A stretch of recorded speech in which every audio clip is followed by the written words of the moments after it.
Good morning and welcome. Vikram-1 now stands on the first launch pad at Satish Dhawan Space Centre in Sriharikota, ready for its first test flight. This is Mission Aagaman.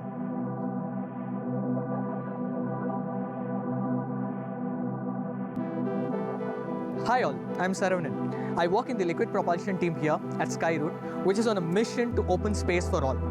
Behind me is MaxQ, our headquarters and one of the 3 campuses we have here in Hyderabad. Today, we have got something really special for you.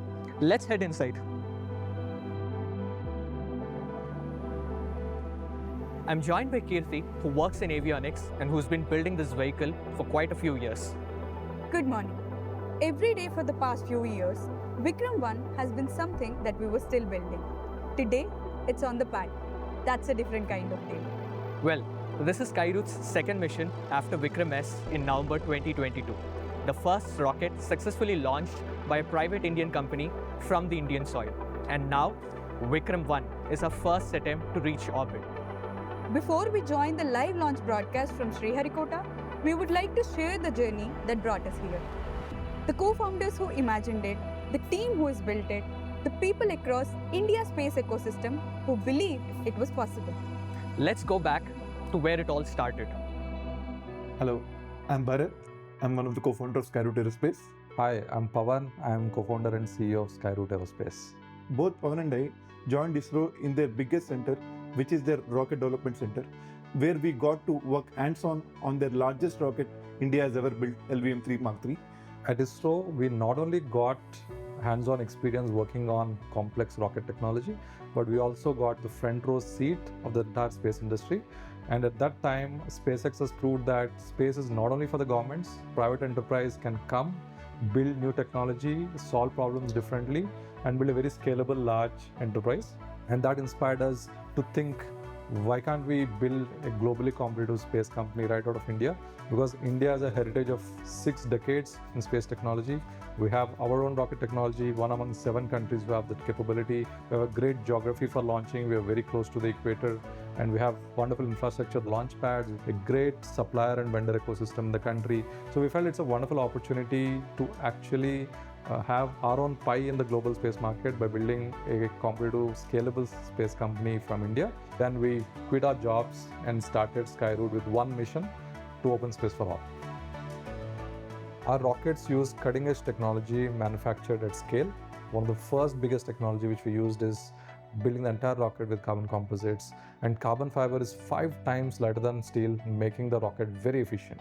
And the other technology is 3D printing. So typically rocket engines have hundreds of components, and with 3D printing you can build it just with one component. And to build all of this, it needs state-of-the-art facilities to design and manufacture these rockets. Skyroot operates India's largest private rocket factory in Hyderabad, spanning over 250,000 square feet. And here, we have advanced equipment and machinery like automated filament binding machine, autoclaves, clean rooms, environmental test facilities, and precision machining facilities. All of this will enable us to manufacture one rocket a month. At Skyroot, we've been fortunate to have an exceptional set of people, very diverse team.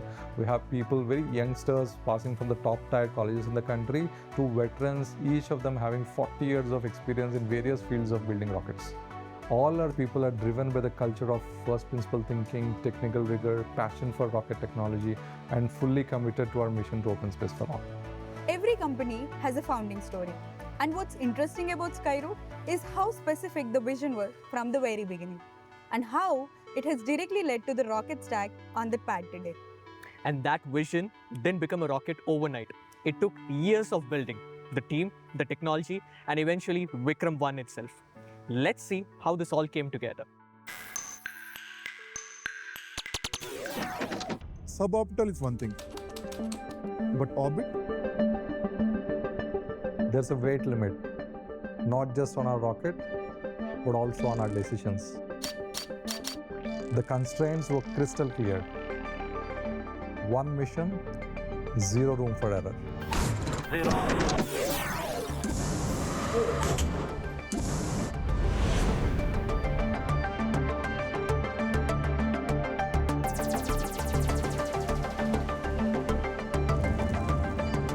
Traditionally, rockets are made with metals. Metal is great, but carries weight. To reach orbit with a rocket the size of Vikram-1, we needed strength to weight ratio that metals couldn't offer. Composites are an engineering magic, but building with composites is not that easy. It demands diligence. You take fine strands of carbon fiber, mix it with a special resin, weave them and process it. You get a structure that is stronger than metal at a fraction of weight. Some sections of our rocket needed further strengthening, so we made a sandwich using composites in which 2 layers of carbon composites are bonded on the either side of the honeycomb structure. And then came a different challenge, heat. Cork sheets made from bark of oak trees are lightweight with tiny air pockets in them. And by laying them over a composite structure, we can protect the rocket from the atmospheric heat. Firepower. That's the heart of the rocket and also the biggest engineering challenge. Let's start at the beginning. Our first stage motor, Kalam 1200. It's our most powerful solid rocket motor, loaded with 30 tons of propellant and can generate a peak vacuum thrust 10 times that of a single Boeing 737 MAX aircraft engine. Our second stage motor, Kalam 250, is loaded with 6 tons of propellant and is optimized for higher altitude. And finally, our stage 3 motor, Kalam 100, which is smallest among the three, is designed to operate in near vacuum condition. Rocket's first 3 stages were pure fire and fury, but the last stage, that had to be something else entirely. Thrust gets you to space, but once there, You need something that you can start, stop, and restart. Pretty much adapt in real time. to achieve this, we have developed a stage powered by a liquid engine. This stage, which we call the Orbit Adjustment Module, sits at the top of the rocket, and its job is to place the satellite in the exact orbit, not close, but exact. First, our engine, Raman 2, our 3D printed engine, which can be ignited, shut down, and restarted in space. Then there are smaller Raman mini thrusters and cold gas thrusters. They control the pitch and yaw and help steer the stage and fine-tune the path. Every stage before this was about brute force, but our OAM is about control. Orbit isn't just conquered with fire alone. It's achieved with accuracy, with timing, with intelligence. The rocket is not just rubber power. There's no pilot, no joystick, but just the intelligence we built into it. To build this intelligence, we first start with the rocket's trajectory, configuration, and the mission sequence. Mission design gives us the ideal path to the orbit. So we designed our algorithms for the rocket to follow this planned path while also making smart and efficient corrections in case of any deviation. These GNC algorithms work along with the flight sequence software that decides When to separate the stage, when to ignite the next, and ultimately guide the vehicle to the intended orbit. To run and execute these algorithms, we have a flight computer and electronic modules on board the rocket. But avionics isn't just about these modules. It's the complex system of sensors, cables, modules, and actuators that run along the vehicle. It's the nervous system of the rocket. And just like nervous system, each of these systems are complex. For instance, how does a rocket sense in which orientation it is in and where it is headed? So the rocket has a system called the inertial measurement unit, which has an accelerometer, a gyroscope, and a magnetometer. And how does the rocket communicates with the ground station? Through a telemetry module. And at the core of this network is the mission computer named Ramanujan. It tells every other module what to do and when to do. It takes input from every sensor, runs GNC and flight sequencing algorithms, and gives commands to the rocket. It is the decision maker on board. And this decision maker needs to be trained for every possible flight outcome. We connect the sensors, mission computer, and run the flight sequencing algorithm through special simulators at our lab. And we test for every possibility: loss of GPS, engine underperformance, sudden wind gusts, even sensor errors. Intelligence on paper isn't enough.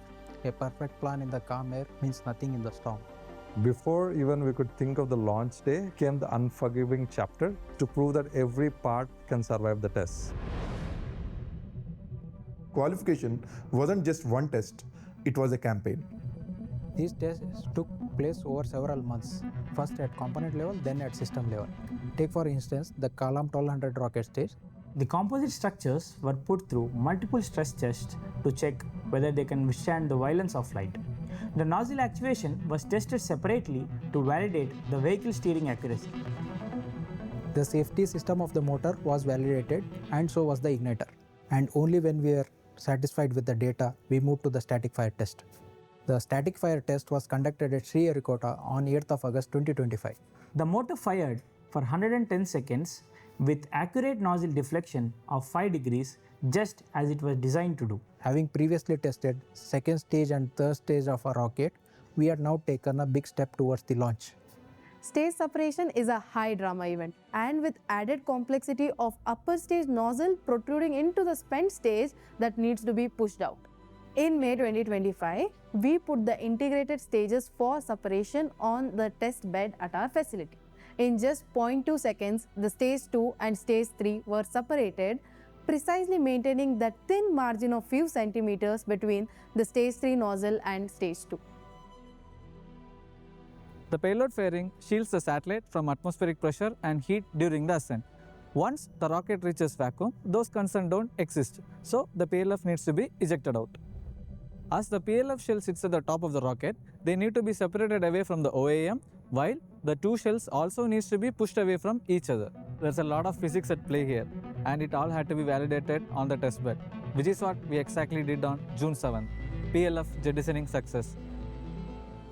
After all that raw power of ascent, it's the quiet, precise push of the OAM that guides the payload into its final orbit. Every major component was rigorously tested. The Raman-2 engine, our primary propulsion element, was tested for its full mission cycle. The Raman Mini and cold gas thrusters, which are used for fine-tuned adjustments and attitude control, were tested thousands of times. Even the avionics were tested and fully qualified, ensuring robust and reliable operation under the harsh conditions of spaceflight. Once all these systems passed these rigorous tests, we integrated and brought them together. The OAM is the mission's maestro, orchestrating tiny adjustments to ensure that everything reaches its intended orbit, giving us a flawless finale. Test after test, every major system on Vikram-1 had qualified. And with the successful completion of the integrated electrical test, Vikram-1 was no longer just under development, and the next destination was clear: Sriharikota.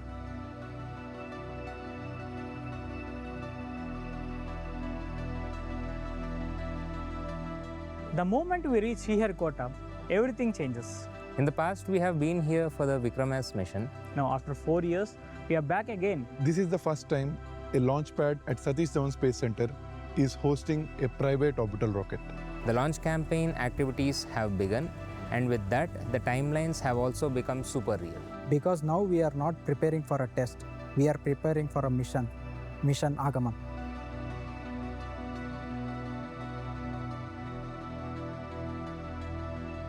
Aagaman means arrival in Sanskrit.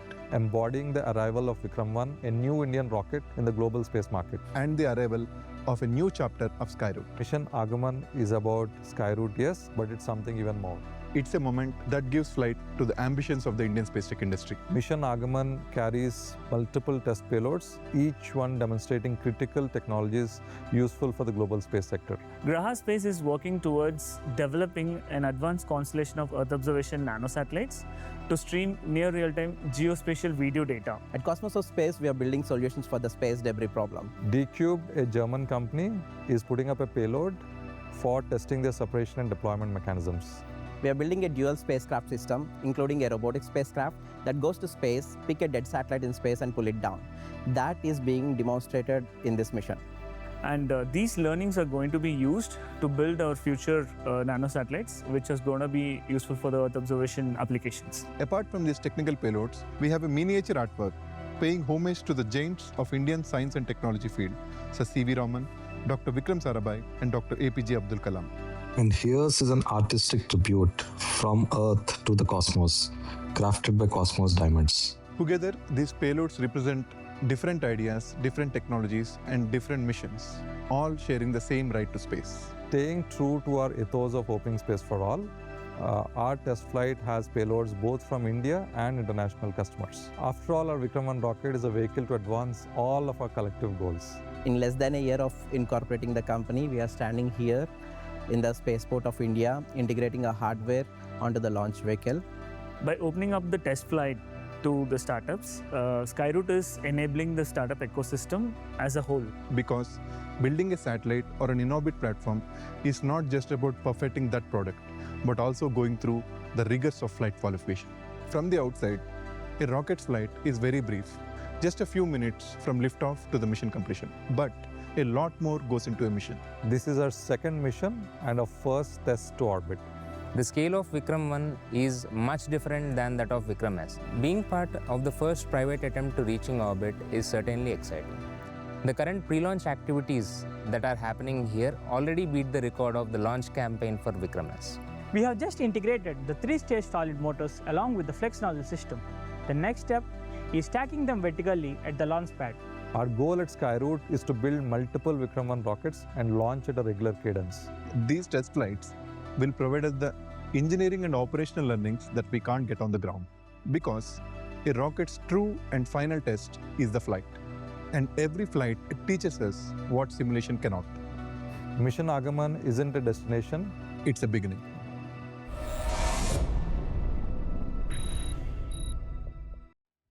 Last November, our Honorable Prime Minister Shri Narendra Modi inaugurated our Infinity Campus in Hyderabad and unveiled Vikram-1 to the world.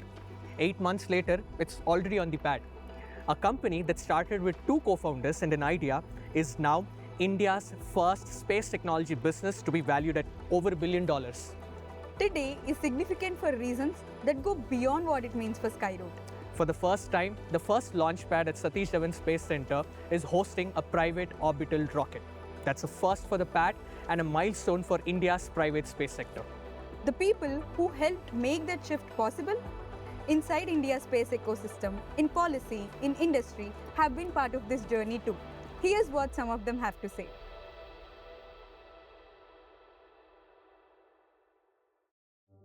India's space journey has inspired the world for decades. Now, private innovation is accelerating that journey further than ever before. The Indian Space Policy 2023 enables and permits the private entities to carry out end-to-end space activities through in-space. Today, Skyroot Aerospace represents India's bold new generation of space innovation. 10 years ago, I'm sure none of us would have imagined a private company building a rocket, taking it to the launch pad very close to the launch. And this historic moment is happening as we speak. Skyroot's Vikram-1 is ready to take off soon from Indian soil. Vikram-S rocket has been developed in a record time of 2 years from concept to the launch and has been built with advanced technologies like carbon composites and 3D printed thrusters. It set the foundation for Skyroot's big leap to orbit by establishing Infinity Campus, India's largest private rocket factory.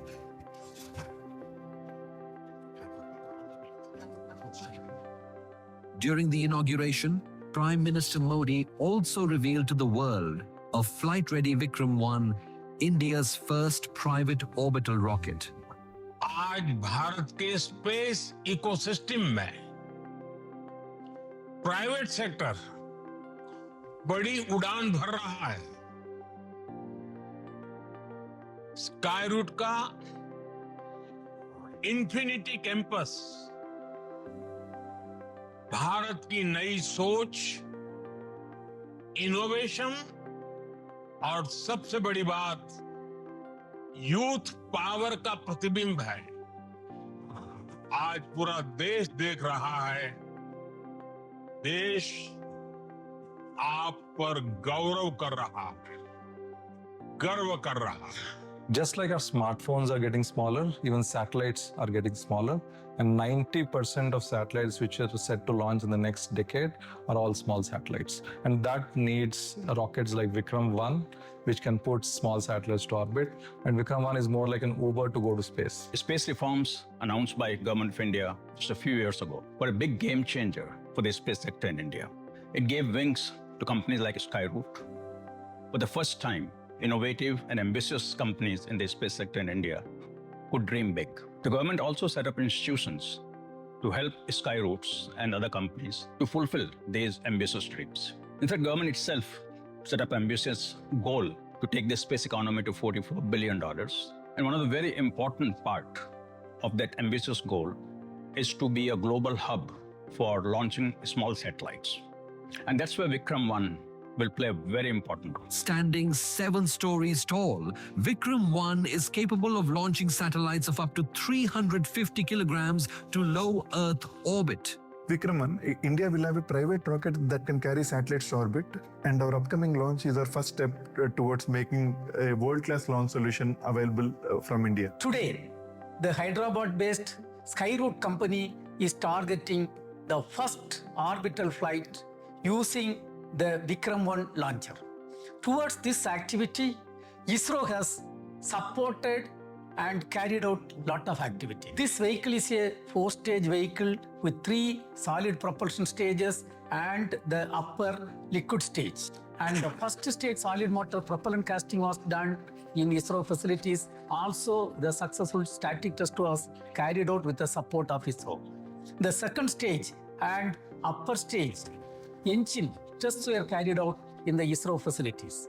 ISRO is also providing the launch pad, carrying out and hand-holding the activities including the vehicle assembly and accomplishing the launch-based activities. With the opening of the space sector and the space sector reforms announced by the Government of India, we are seeing a transformative change that's happening in this sector.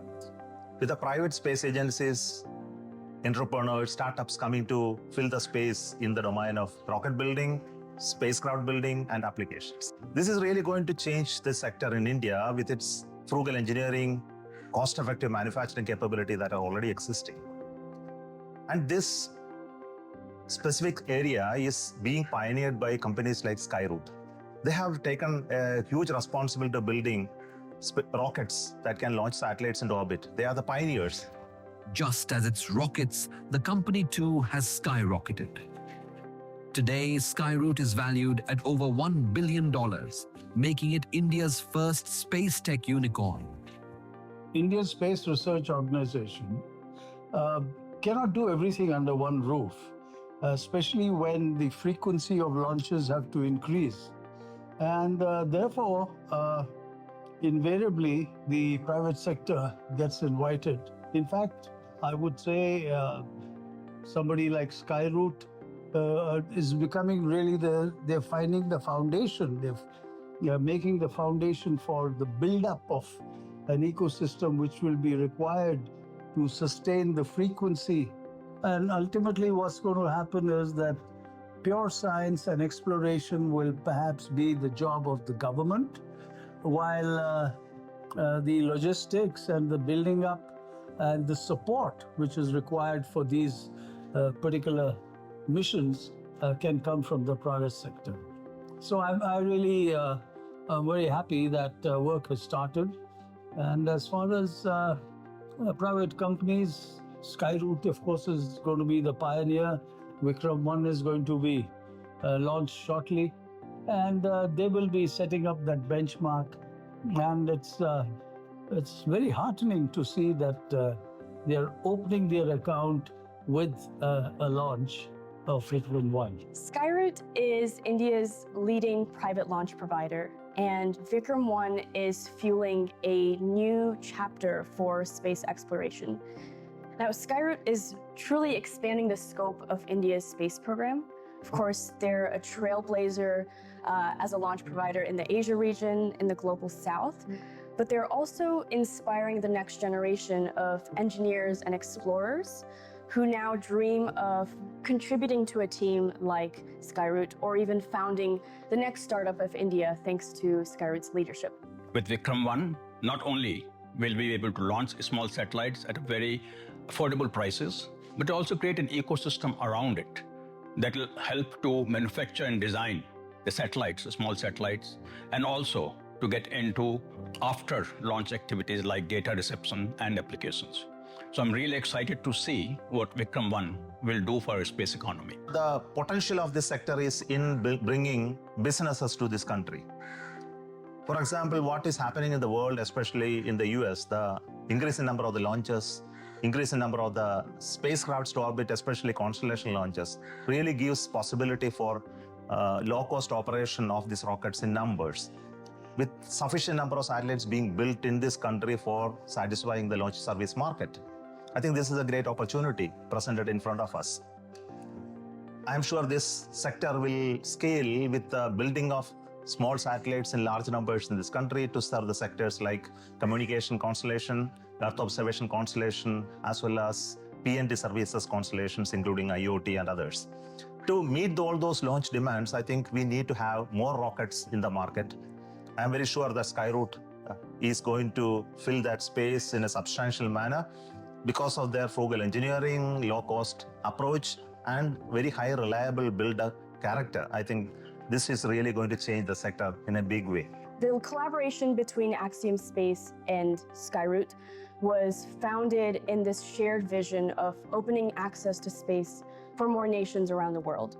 And so there is significant value in combining Skyroot's launch capabilities with Axiom's station infrastructure and also mission expertise to open up this access to the space environment and the microgravity environment. And why this is so important is because if we can have more access to space, then more nations, more companies, and more researchers can reach the benefits of space and the benefits of microgravity and bring those benefits back to all the people of Earth. Those voices put into perspective what today means for our company and the global space industry. But Skyroot's story is a human story as much as it is an engineering one.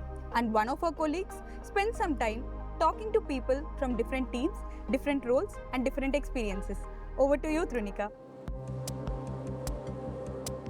Behind every subsystem, every review, and every milestone, there's a team. Hi, I'm Trunika, and today I'm speaking with different team members at Skyroot about their work, their experiences, and what this mission means to them. What made you want to work at Space Tech instead of the usual jobs your batch was going for? But I wanted to work on something where every design and material decision is critical and has a vital role to play for mission success. That's when I came across Skyroot, and the most exciting thing about Skyroot is to contribute in a launch vehicle as a materials engineer in a team which is shaping the future of Indian private space sector. So it's been 2 months since I joined Skyroot. Before I joined Skyroot, I was very much excited to work at a space tech company. But what I was not expecting is to witness the launch mission so closely. Like, I was amazed with the journey. What amount of hard work, dedication, consistency, and teamwork is required for a launch. There is a complete different story behind the launch. One thing people outside probably don't see is that we just don't talk about the mission. We genuinely believe in it. And that's what makes our team special, because we all know we are working towards something that is much bigger than ourselves. What strikes you immediately after a few conversations is how quickly people stop being new and become integral to Team Skyroot. If you had to explain your part of the rocket to a 10-year-old, what would you say? So, avionics is like the nervous system of the rocket. Without it, the rocket cannot talk to us and does not know how to fly. It helps the rocket know where it is and make important decisions in every situation so that it can safely reach its destination. One thing people don't realize is that there is no space for errors. Before we move on to the next step, we always test and validate data of the component multiple times, and that takes lots of patience. While not everyone here works on Vikram-1, everyone here is working on the mission. Earlier, I used to think that the rocket launch is the biggest event in a rocket's journey. But being behind the camera and experiencing the process over years, I learned that there is so much that goes behind the scenes. And honestly, witnessing this journey has been exciting. What does a day in your role actually looks like in a company that's still known mostly for engineering? See, as it should be. Without the exceptional talent, hard work, and innovation of the engineering team, there is no business. My role is to take confidence from the work that they are doing, communicate and translate that when I'm working with our customers. But it's also a two-way street at the same time, right? I take the requirements and the needs of the customers and the market, translate that so that the engineering team can come up with the solutions for those future demands. So now when I see Vikram-1 all ready to go, it feels very numbing and also very honored that I got a chance to work on this amazing vehicle. I truly feel fortunate and proud to be a part of this launch mission. And this is a moment that I'll always cherish. See, ultimately, the goal is not to build an amazing piece of technology that just goes into a museum or the history books. What we are trying to build is a long-term, reliable, and sustainable business to meet the demands of the future space economy.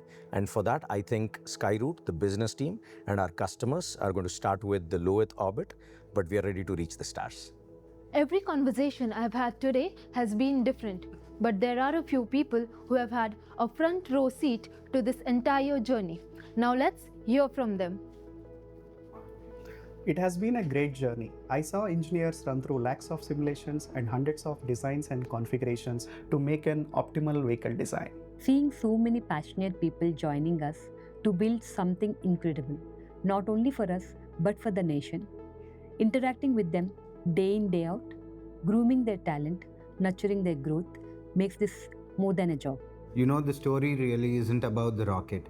It's about a generation of Indian entrepreneurs, builders and dreamers and their potential. The rocket just happens to be a proof of that. Skyroot is frontrunner in India's new space ecosystem, and our launch essentially signifies that the ecosystem has matured to a level where it can produce products and services that can compete well on an international arena. Attention to quality is top-notch in rocket science. Our engineers spend thousands of hours in validating, testing, which generally go unnoticed, and people only see the outcome of the launch. Foreseeing things and to handle schedules, permissions, allocations, etc. is what we are prepared for. The fact that we are at the launch pad is a great milestone in itself, and my phone has been ringing non-stop. For the customers who signed up with us, it signals confidence.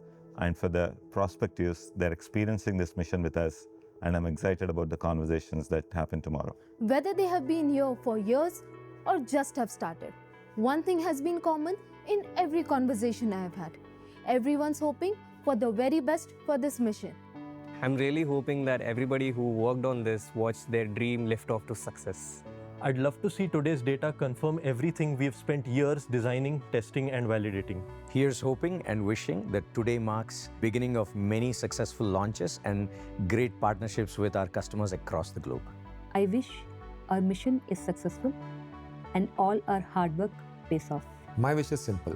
Everything we have prepared for last few years comes together seamlessly. I wish Vikram-1 to be a huge success and make India and Skyroot proud. Here's hoping today's launch provides us the required learnings to attempt more frequent launches and build much bigger rockets. I would really like everyone to soak in and enjoy this moment.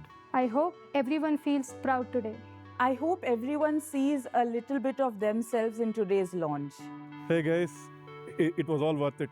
And as we all say at Skyroot, our people are our thrust, and you are the thrust which made this happen.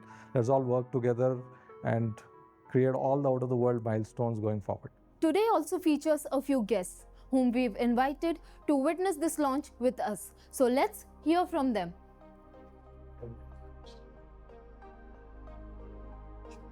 Namaskar. I know today is a landmark day. Skyroot stands at the cusp of their first orbital launch.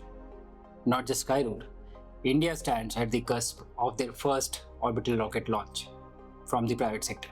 Being a test pilot and then an astronaut, I know maybe a little of how it feels.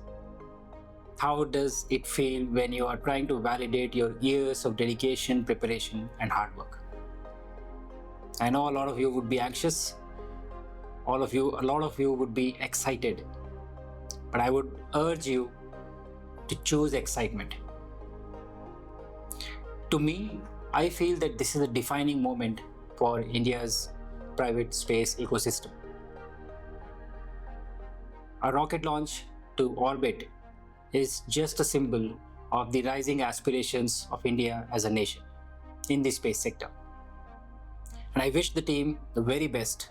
Vikram-1 is going to be launched shortly, and they will be setting up that benchmark. And it's very heartening to see that they are opening their account with a launch of Vikram-1. So I'm really excited to see what Vikram-1 will do for our space economy. This is really going to change the sector in a big way. Wish you all the success as we move forward from the first launch to dozens and dozens of launches that will follow very soon. All the best. On behalf of the Department of Space, let me extend our heartiest congratulations to the young Skyroot team and also my team members who have supported this activity. All the very best to you and keep working hard to achieve all your dreams. Thank you, and once again congratulations to the entire team of Skyroot. Vikram-1 is carrying more than hardware into orbit today. As this mission came together, Skyroot reached out and invited people to send their wishes into space. Not a message, not a post, a postcard. Something physical, something personal, going all the way into orbit. And one of those postcards was signed by our Honorable Prime Minister Shri Narendra Modi. Here's our CEO and co-founder Pawan on that moment. I'm right here at Sriharikota at the launch site, and we have these special cards which we received from our team members, our investors, policymakers, and all well-wishers across the country. And we also have a very special card from none other than our Honorable Prime Minister Narendra Modi ji. And reading this gives me goosebumps. He has written Vande Mataram. And all these cards are going to go to space on Vikram-1 Aagaman mission, and very excited to send them to space. Every postcard the vehicle has on board carries a name, a signature, and a wish. The Skyroot team has sent in their cards too. Their words are going to space on India's first private orbital rocket. And now is the moment we all have been waiting for. We are about to hand you over to Sriharikota, where the launch team has been through the final checks the previous night. Vikram-1 is finally ready for liftoff. In just a few moments, you'll be watching a private Indian rocket attempt to reach orbit for the first time from the first launch pad and from Indian soil. Thank you so much for being with us, and our team at the Spaceport will join you live soon. So, stay tuned. Hello, and a very warm welcome to everyone joining us from across India and around the world. I'm Suyash Abhay-Ghirnikar, a program manager for liquid propulsion team at Skyroot Aerospace. And we're coming to you live from the Satish Dhawan Space Centre at Sriharikota, where the countdown is underway for the maiden test flight of India's first private rocket, Vikram-1. It's really wonderful to have you with us for what promises to be a truly historic day for India's space sector. I am Vaidehi Bhoyer, an aerothermal engineer at Skyroot Aerospace. Vikram-1 embodies years of focused work spread across 15 plus cross-functional teams at Skyroot Aerospace. And sitting here in MCC, we are extremely thrilled to see it stand on the launch pad today. जी हाँ, यदि आप अंतरिक्ष विज्ञान में रुचि रखते हैं या आप एक विद्यार्थी हैं या बस आज इस मिशन को लेके उत्सुक हैं, तो हम अत्यंत आभारी हैं कि आप इस समय हमारे बीच सम्मिलित हुए। मैं अखिल तेलंग, स्काईरूट अंतरिक्ष विभाग में घूर्णी यंत्र अभियांत्रिक आपका हार्दिक अभिनंदन करता हूं। और बस 30 मिनट के अंदर हमारा ये सारा परिश्रम उस क्षण में परिवर्तित हो जाएगा जिसकी हम सबको प्रतीक्षा थी, विक्रम-1 का प्रक्षेपण या लिफ्ट ऑफ। अब हमारे समक्ष मिशन नियंत्रण केंद्र के अद्भुत दृश्य दिखाई दे रहे हैं, जहां पर विभिन्न प्रकार के विभाग अपने अपने प्रणालियों का संचालन कर रहे हैं। और इस प्रसंग में हमारे साथ डॉक्टर जितेंद्र सिंह जी, माननीय मंत्री स्वतंत्र प्रभार विज्ञान और प्रौद्योगिकी तथा अंतरिक्ष विभाग, मिनिस्टर ऑफ स्पेस भी जुड़ने वाले हैं। और यहाँ स्काईरूट दल का उत्साहवर्धन करने के लिए हमारे साथ डॉक्टर पवन गोयंका जी, माननीय अध्यक्ष भारतीय निजी अंतरिक्ष प्राधिकरण इन स्पेस, और डॉक्टर वी नारायण जी, माननीय सचिव अंतरिक्ष विभाग और अध्यक्ष भारतीय अंतरिक्ष अनुसंधान संगठन ISRO भी हमारे साथ इस विशेष क्षण के लिए मिशन नियंत्रण केंद्र में उपस्थित हैं और स्काईरूट टीम का उत्साहवर्धन कर रहे हैं। That's right, Akhil. It's so wonderful to have so many dignitaries join us. We have Director Shar on screen along with Pavan and Bharat. And recently you just saw live views from the launch pad as well. And we're going to take you live over the next half an hour, right down inside the countdown, tell you what's happening behind the scenes, and take you through every major milestones. On your screen right now is ISRO Chairman Dr. V. Narayanan alongside Pavan Goenka sir. And like we mentioned, this is the first launch, first test flight for Vikram-1, and today essentially is a chance to see how the vehicle really performs, gather as much data as we possibly can. And it's important to note that this is one of the first several flights before we get into routine commercial operations. So wherever you're joining us from, please settle in, count down with us for what could be a defining moment in India's space sector. अवश्य सुयश, विक्रम-1 इस समय प्रक्षेपण मंच पर स्थित है और अपनी प्रथम परीक्षण उड़ान के लिए तत्पर है। किंतु रॉकेट के बारे में जानने से पहले आइए जानते हैं स्काईरूट की कहानी। स्काईरूट एरोस्पेस की कहानी हैदराबाद से प्रारंभ होती है, जो पूर्व भारतीय अंतरिक्ष अनुसंधान संगठन के दो वैज्ञानिक पवन कुमार चंदना और नागा भरत ढाका के एक साहसी विचार के साथ जिसकी स्थापना की गई, जो था अंतरिक्ष को सबके लिए सुलभ बनाना या ओपनिंग स्पेस फॉर ऑल। आप सभी इस यात्रा का काफी समय से भाग या हिस्सा रह चुके हैं, तो अपने अपने अनुभव के बारे में थोड़ा दर्शकों को बताइए। Right, Akhil. Thank you for asking that. So back then in 2018, when I heard about Skyroot, it was really a mix of excitement and curiosity. For decades, India had looked up to ISRO for every space milestone. India's space sector was opening up to private participation, creating room for companies like Skyroot to innovate, build, and contribute to the nation's growing space ambitions. Here was a private company which came out of nowhere and it said, "We are going to build an orbital launch vehicle from scratch." On immediate thought, it looked like this is going to be extremely difficult.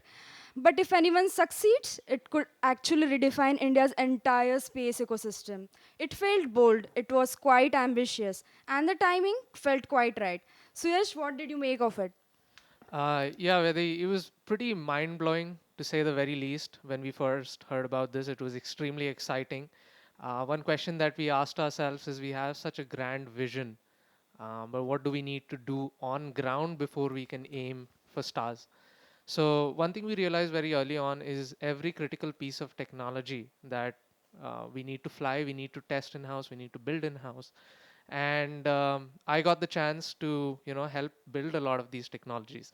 So me with a small team of very ingenious multidisciplinary engineers, we essentially helped build the liquid stages on this vehicle.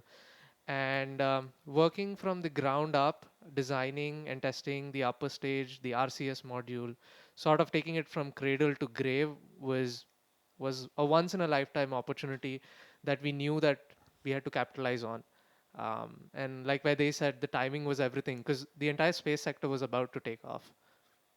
Yeah, perfectly put, Suresh. I mean, if you look at way back in 2018 when Skyroot was founded, we had just handful of space companies, and now in like close to 2020 we had almost 100, and in 2026 India finally has its first space tech unicorn, and almost close to 350 plus space companies. So I think it's apt to say that Skyroot has pioneered India's private space ecosystem. Yeah, that's true. And just recently, you were seeing views from the Launch Control Center of Skyroot, and now on your screens is the Mission Control Center, where we have a lot of dignitaries who've joined us. On your screen right now is Pavan and Bharat, and of course Sanjay as well, our mission director. So one of the things that Akhil just mentioned is that it's pioneering the space ecosystem. One thing that comes about is the space market is growing just as rapidly. Space has quietly become part of our daily lives. Every weather forecast that you look at, every map that guides you home, digital payments that you make every day, long distance calls. Each of these have a satellite essentially working in the background, making all of these possible. India's space ecosystem today is worth $8 billion. And we're expecting, the government essentially wants to make it a $40 billion market by 2033. All stations. And all of this is a part of global hierarchy. The global market also is inching towards $1.8 trillion by 2035. And it's a market which is growing twice as fast as the global economy itself. And the biggest drivers are here on Earth. We have precision agriculture, farming. There are satellites in space essentially which can capture things which the human eye cannot see. And all of this just presents huge advantages to working for space to make life better on Earth. So, Vedi, I understand you were part of the team that built the first rocket for Skyroot. So, what was that journey like for the engineering teams from development through to launch? So Yash, now that I think about our first launch, it was really an amazing experience. We had no idea of what rocket science is, and it was a really great chance to understand that a rocket is essentially made up of hundreds of small subsystems which are really interconnected. And to make a mission or a vehicle successful, they have to work perfectly in sync. So that whole process of understanding that, oh my God, this is actually rocket science, it was amazing. And Mission Praram in 2022, I'd say it was far more than just a rocket launch. It was the maiden flight of Vikram-1, India's first privately developed rocket. Fittingly, Praram means a beginning in Sanskrit. And for the young engineering teams involved, it was once in a lifetime opportunity to work hands-on with cutting-edge space technology, build systems from the grounds up, make rapid engineering decisions, and take ownership of the critical subsystems. And it was really, really amazing to see that kind of a collaborative effort pay off. The mission was highly successful. It crossed 89 kilometers, achieved all its planned objectives, and I feel like that event, in a true sense, marked the dawn or the praram of India's private space era. That's really inspiring, Vedahi, and what a perfect way to put it. I mean, and now let's come back to today, and we are getting inputs from the ground station teams that just a couple of hours ago, they have completed a very important step. They have gathered the wind profile data for the launch day, and as we are seeing here, it's slightly cloudy. We had rains last night a little bit. So these launch wind data are captured using Doppler weather radar, and the wind profiles will be then analyzed and will be updated in the program before loading it to the mission computer for the ALS. Yeah, that's right, Akhil. And this is such a unique step in the launch vehicle program where we collect day of launch winds. Like you mentioned earlier, that it's a bit cloudy today. The whole goal is the strong winds that come about in upper atmosphere or lower atmosphere are capable of nudging the rocket off its course. And so making these adjustments essentially just helps you correct and make sure that you stay on the planned trajectory. So one thing that our viewers are also very curious about is we called our first mission as Mission Praram, that Vedi talked about as well. So the question is, what have we called this mission as? And we're very excited to tell all our viewers that we've called this mission as Mission Aagaman. The word Aagaman is derived from the Sanskrit word meaning arrival, and it's sort of twofold. The first is it's the arrival of India into a new space era, wherein the private sector takes a huge leap and delivers and caters to the global launch market. But secondly and importantly, it's the arrival of a new launch vehicle, a very capable launch vehicle to the launch market and help meet some of that global demand. Now, something pretty cool about today's date, and I assure you it's purely coincidental, and it's kind of amazing really, is 46 years ago today, India's first indigenous launch vehicle, SLV, reached space and placed the Rohini RS-1 satellite in orbit and kicked off India's space ambitions. And coincidentally, again, 8 years ago today, Skyroot began its journey as well to open space for all. So it's company day today as well. अवश्य सुयश, इस जानकारी को दर्शकों को प्रदान करने के लिए आपका धन्यवाद. अब हमारे समक्ष हम देख सकते हैं स्काईरूट के प्रक्षेपण नियंत्रण केंद्र के प्रत्यक्ष दृश्य, जहां प्रणोदन, यंत्र विद्युत, दिशा निर्देशन नियमन जिसको हम गाइडेंस नेविगेशन कंट्रोल, ऊष्म वायुगतिक जिसको हम एरोथर्मल, सुरक्षा और यान प्रतिकरण जैसे कि सेफ्टी और सेपरेशन डायनामिक्स डिपार्टमेंट से जुड़े विशेषज्ञ दल यान के प्रत्येक अवस्था पर निगरानी और दृष्टि रखे हुए हैं. ये वही केंद्र है जहां पे प्रक्षेपण की हर महत्वपूर्ण प्रणाली की मुख्य पुष्टि करी जाती है. और अब आइए जानते हैं इस सुबह के प्रमुख नायक विक्रम-1 के बारे में. Right, Akhil. So Vikram-1 is Skyroot's first orbital launch vehicle built specifically to carry small satellites into orbit. It stands 22 meters tall, 1.7 meters in diameter, and its gross liftoff weight is 45,000 kgs. Its first three stages are powered by solid rocket motors. They provide the enormous thrust needed to lift the vehicle up through Earth's atmosphere. The first stage alone develops around 1200 kilonewtons of thrust, roughly 10 times compared to that of a Boeing 737 MAX engine. And that's how the engines get their names. The numbers are the thrust, and they honor Dr. APJ Abdul Kalam. Kalam 1200 for the first stage, then Kalam 250 for the stage 2, and then Kalam 100 for stage 3. जैसा कि वेदी ने जानकारी प्रदान करी, विक्रम-1 Skyroot का प्रथम कक्षीय प्रक्षेपण यान है जो छोटे उपग्रहों को उसकी कक्षा तक स्थित करने के लिए निर्मित किया गया था। इसके पहली 3 अवस्थाएं ठोस प्रणोदन द्वारा संचालित की जाती हैं, जो यान को वायुमंडल के पार ले जाने के लिए अत्यंत आवश्यक प्रबल प्रणोदन बल प्रदान करती है। और अब अंतिम चरण, जिसको हम कक्षा समायोजन खंड, जो कि ऑर्बिट एडजस्टमेंट मॉड्यूल के नाम से भी जाना जाता है, वो द्रव्य प्रणोदन पर आधारित है और उपग्रहों को सटीक कक्षा में पहुंचाने के लिए अत्यंत सूक्ष्म नियंत्रण प्रदान करना इसका कार्य होता है। और ठोस प्रणोदन प्रणालियां जो हमारे स्काईरूट के इंजन्स हैं, वो उसका नामांकन डॉक्टर एपीजे अब्दुल कलाम के सम्मान में हमने समर्पित किया है। और द्रव्य प्रणोदन प्रणाली के इंजन के सभी नाम, उनका नामांकन डॉक्टर सीवी रमन के सम्मान में हमने समर्पित किया है। Yeah, that's right, Akhil. You just earlier mentioned the orbital adjustment module. It's one of the liquid stages that we've developed. It has 500 plus components that have to work in unison. It's a very complex stage, and it's powered by liquid propulsion. It differs from the solid propulsion in the sense that it doesn't generate enormous amount of thrust, but it has a certain amount of precision that is only possible with liquid propulsion. So that's where we use the OAM stage for precise adjustments to the trajectory. And that's not the only place where we use liquid propulsion systems. We have an interstage on the vehicle, which sits between stage 2 and stage 3. And its whole job is to provide roll control for the vehicle during its ascent phases. And all those liquid engines are powered by hypergolic propellants, right, Suyesh? Yeah, that's right. So we use something known as MMH and N2O4. These are two chemicals. They're stored in separate tanks.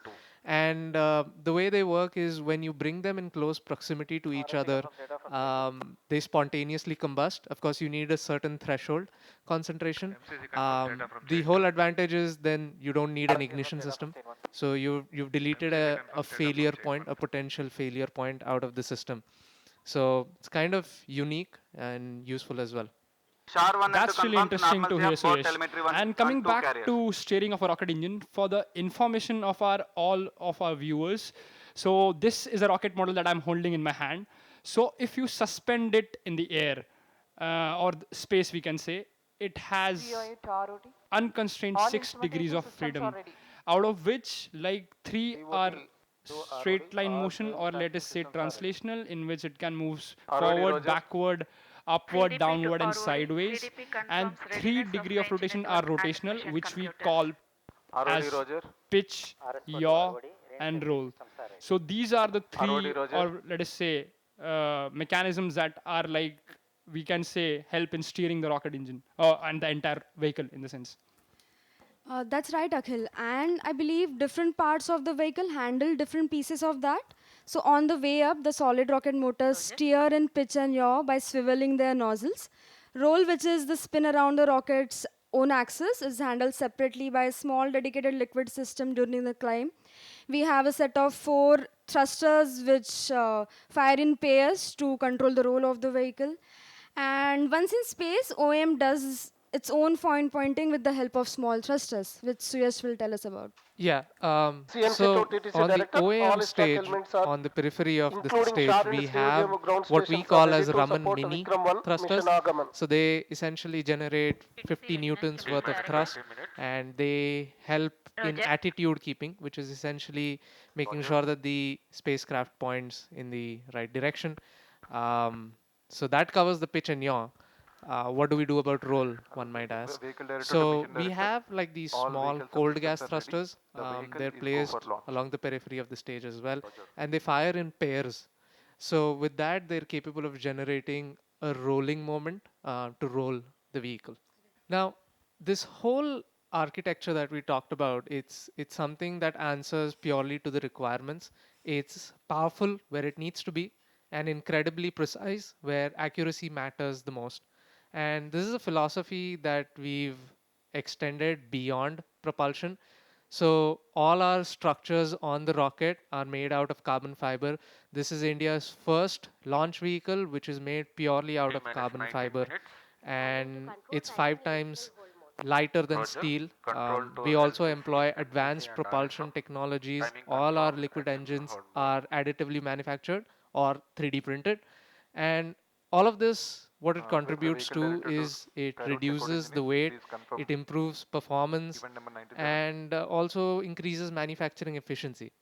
The net sum of all these decisions is you have a rocket which is reliable, on demand, and affordable. That's true, Suyash. So, an update for our viewers. Just a while back, we got a confirmation that the guidance, navigation, and controls team they have successfully completed gyro compassing and the static navigation profiling of the lens package. This is done so that the rocket knows its initial orientation with extremely high accuracy. In the process, the inertial navigation system determines the initial attitude of the vehicle by identifying the true north and the gravity direction with respect to a rotating Earth reference frame. So quite unique it is. That's true. And it's something very important for you to know where your orientation is before you make that journey to stars. It's sort of like using a compass when you're going out camping. You want to know where north is so that you can chart your journey accordingly. जी सुयश, और I think वायुयान में भी इसी सिद्धांत का प्रयोग किया जाता है और वो उसी सिद्धांतों पर निर्भर करती है। तो यदि अब हमको ज्ञात है कि रॉकेट किस दिशा में जा रहा है, हमारा विक्रम-1 प्रक्षेपक यान, आज की इस पूरी यात्रा का लक्ष्य क्या है, वो किस ओर प्रस्थान करेगा? Today's test flight is attempting a 450 by 450 kilometers circular low Earth orbit or LEO, a region of space widely used for Earth observation, communication, and technology demonstration. But this is a maiden test flight. So what matters most today are the fundamentals. Today's test flight has 3 prime objectives: executing successful stage 1 ignition and liftoff, clearing the launch tower safely, and then gather as much data as possible from our onboard sensors. अवश्य विदय, जैसे आपने कहा कि ये एक प्रथम परीक्षण उड़ान है, इसीलिए आज सबसे अधिक महत्वपूर्ण ये है कि अभियान के प्रमुख उद्देश्य को हम जान लें। प्रथम चरण का सफल प्रज्वलन, यान का सुरक्षित उड़ान पथ से निकास और अधिक से अधिक उड़ान अंकों का संकलन। किंतु अंतरिक्ष तक पहुंचना अत्यंत महत्वपूर्ण है, ये हम सब जानते हैं, बट सही कक्षा में उपग्रहों को स्थापित करना एक कठिन कार्य है, right? That's absolutely right, Akhil. It's not sufficient to just simply reach the right altitude. The rocket must inject the payload with the correct velocity, the right flight path, and the precise orientation so that the satellite begins its mission exactly as planned. Yeah, that's right. Now that we know where Vikram-1 is headed, let's talk a bit about what it's carrying today. So what's on board today's mission? Vikram-1 is carrying 2 deployable test satellites today. The first one is Scope, a test satellite developed in-house by us as a technology demonstrator. Joining Scope on today's mission is SOLARAS, a CubeSat developed by Grahaa Space, flying again as a technology demonstration payload. And from Germany, D-Cubed is testing 2 of its own systems, deployment and suppression technologies built to work in orbit. And there is one more interesting payload that we have is from Cosmoserve Space, and it's flying soft robotic arms along with the OEM stage that will attempt to capture a piece of simulated debris in orbit. That is a very interesting thing that they're attempting indeed. And it stays mounted to Vikram-1 throughout the entire flight. And if it works, it will be the first of its kind to demonstrate this kind of a experiment. And it's an early step to clearing the space debris in general. That's a great initiative, I think. Yes, definitely. And there's 2 more payloads on board, ones that celebrate creativity and India's scientific heritage. The first is Cosmic Bloom, a delicate floral diamond artwork from Cosmos Diamonds. The second is quite something else entirely. It's a micro art, an 18-karat gold rocket crafted by Telangana artist Ajay Kumar Matewada, holding 3 tiny sculptures of Nobel laureate Sir C.V. Raman and visionaries Dr. Vikram Sarabhai and Dr. APJ Abdul Kalam. Each one of them is smaller than a grain of rice, and it's a fitting tribute because all these three names essentially live aboard Vikram-1 itself. The Raman engines, the Vikram-1 vehicle, and the Kalam motors. Now, as we count down, of course, it's worth taking a pause to appreciate where this journey is beginning from. Vikram-1 lifts off from the first launch pad here at Satish Dhawan Space Centre at Sriharikota, more familiarly called as the Shar Range, a place that has witnessed some of the most defining moments in India's space program. That's correct, Suyash. This very pad has a proud history and legacy of its own. This is the exact place where Mangalyaan set off for Mars in 2023. And Sriharikota itself has launched India's greatest space journeys, like Chandrayaan to the moon, Aditya L1 to study the sun. And now, our very own Vikram-1 adds its own chapter on its journey to the stars. That's right, Akhil. Missions like Vikram-1 are helping position India to serve the fast-growing global demand for small satellites, and they reflect a wider momentum as well. Under national initiatives championed by Honorable Prime Minister Narendra Modi ji, Make in India, Atmanirbhar Bharat, Skill India, this country has been building exactly the kind of indigenous innovation, advanced manufacturing, and high technology skill that a vehicle like this is built on, and which is why today's mission is of utmost national importance. Yeah, and in some of those initiatives that you mentioned, we also have Gati Shakti, which has essentially eased the way we get approvals and get things done. For what could used to take years on end, now is simplified to a matter of minutes just sitting at home. अवश्य, किंतु उस तीव्र गति और तीव्र प्रगति का बड़ा भाग एक महत्वपूर्ण मोड़ से जुड़ा है, जो कि 2020 में ऐतिहासिक अंतरिक्ष नियमों के परिवर्तन के परिणाम स्वरूप जो इन स्पेस संस्थान की स्थापना हुई थी, और इस संस्थान का कार्य शासन तंत्र और निजी अंतरिक्ष क्षेत्र के मध्य एक समर्थ, सुगम और दूरदर्शी सेतु की स्थापना करना था, जो कि काफ़ी कठिन कार्य है। और स्काईरूट जैसी सभी संस्थानों की ये यात्रा को सशक्त और आधार प्रदान करता है। इसीलिए हम इन स्पेस के प्रति हार्दिक कृतज्ञता व्यक्त करते हैं। That's right. We have live on our screens views from the launch gallery where hundreds of students, actually thousands of students, have joined us on this historic mission. These are the people who are the future of our nation, and we encourage them to join us on this journey with us to the stars. Take up projects in future which contribute to the space sector and the national space ecosystems as well. Now that we've explored the significance of today's mission, let's take a closer look at what Vikram-1 is about to do in a few minutes. Of course, Vikram-1 will lift off and ascend vertically from the launch pad before executing a pitch-over maneuver, and from there it will gradually transition into what's known as a gravity turn. That sounds a little counterintuitive, and if the launch vehicle is headed straight to space, then why does the rocket just keep not going straight up? That's a great question, Akhil. While gaining altitude is important, reaching orbit is all about building horizontal velocity. The gravity turn allows the rocket to efficiently accelerate around the Earth rather than simply away from it, using less propellant while achieving the velocity needed for orbit. Event number 104.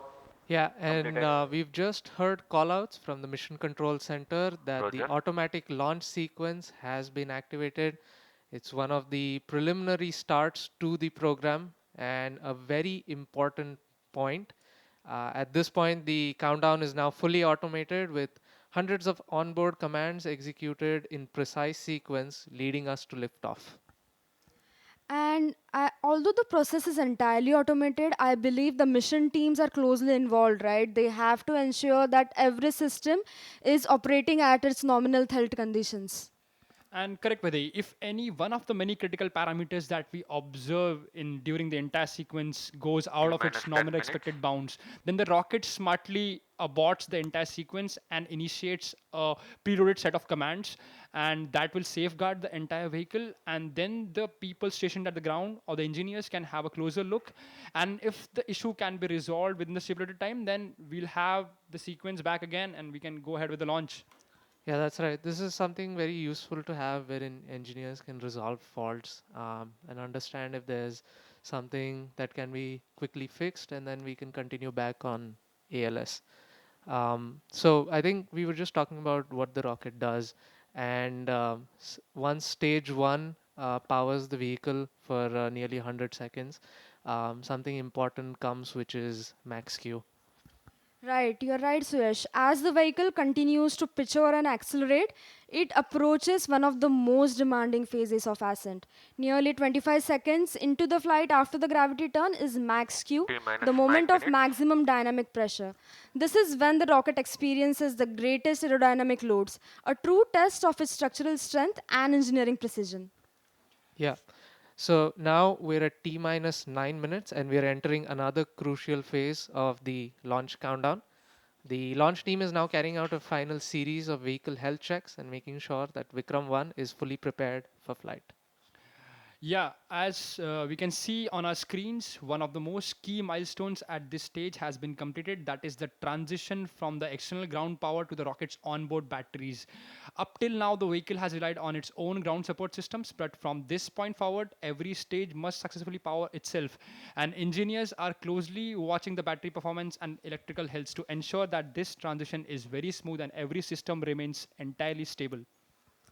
Right, Akhil. With the power transition complete, attention would shift to the rocket's steering system. Engineers will now be verifying that the thrust vector control, or the actuators as we call it, the mechanisms which steer the rocket by precisely directing thrust through powered flight. Yeah, and you mentioned these actuators. Essentially, all of our solid rocket motors are equipped with what is known as a flex nozzle control. Sounds like a big complicated term, but it's quite Indeed. simple. It's just the nozzle is capable of swinging in two planes, and the way we achieve this motion is by using electromechanical actuators. So you might imagine that this is something very important that we should check. So what engineers do is they perform something known as a null check. Essentially, they currently try to hold the nozzle in a neutral position. And then once that is confirmed, they provide small commands to the nozzle to deflect it. And if the response is deemed to be normal and the position is correct, we can be rest assured that the rocket will obey every command that is issued to it by the guidance computer. All right, live on your screens right now is the Vikram-1 rocket. And for a long time now, we've been looking at these views, and the biggest thing that comes out to our mind is, wow, that's a marvelous piece of engineering. And it's actually rocket science, right? There's a nearly 1,000 systems that need to work in perfect synchrony just to make liftoff happen. And that's 2/3 of all systems on rocket. So 2/3 of all system on the rocket need to work perfectly to make liftoff happen. And while it's so easy to look at the rocket and be amazed by its beauty, we would like to take a small pause and focus on the fact that behind every bolt, every wire, every line of code that is on the rocket today, it's been built by people. People whose passion, perseverance, and dedication have made this moment possible. Of course, a launch vehicle is never built overnight, and it's the result of countless people obsessing over one thing to make it perfect. Exactly, Suyash. We often celebrate rocket launches, but rarely appreciate the engineering complexity behind that. And the most primary guiding principles in Skyroot is our people are our thrust. So it's not just the rocket alone that pulls the company up. It's just the people that pushing forward, pushing the entire technology forward, and all that hard work. So Vedahi, after working on an orbital launch vehicle yourself throughout these years, what has been your biggest realizations in designing the rocket? So one of the most important realizations which I've had is, as Suyash also mentioned earlier, rocket consists of almost around 1,000 independent subsystems, and they are deeply interconnected. A seemingly small error in one discipline can propagate through multiple subsystems and ultimately jeopardize the entire mission. Rockets operate with extremely tight margins, so local design inaccuracies rarely remain local. This interconnectedness is precisely what makes launch vehicle design both extraordinarily challenging and intellectually rewarding. Each deviation might appear acceptable individually, but they can also collectively, they can all consume all the design margins available. Yeah, so we have a planned hold at this point. As you might see on your screens, the timer is paused at 5 minutes. So we will be checking with the internal teams, and we'll get back to you with the countdown shortly. All right, while we wait for this countdown to resolve, there's so many cool facts about space, and something really fascinating that always catches me is when Vikram-1 races through the atmosphere, it's not just fighting gravity, it's also battling extreme aerodynamic heating. And one thing that's always curious is, why is the rocket heating up while it's going up in the atmosphere? Right. So, as we are accelerating into the dense atmospheres of Earth with velocities almost 3 times, 4 times that of sound, the air in front of the vehicle rapidly gets compressed, and just outside the vehicle surface will have extremely high temperatures, which then get convected into the vehicle surface. So, just a simple question: do you guys know like what is the heat flux which we face standing on the Earth's surface due to the Earth's radiation? I think 1000 watt per meter square, kind of. Am I right? That's right. That is 1000 watt per a meter square. It's around 0.1 watt per centimeter square. When Vikram-1 ascends into the Earth's atmosphere, its nose tip can face around 15 watt per centimeter squares of heat flux.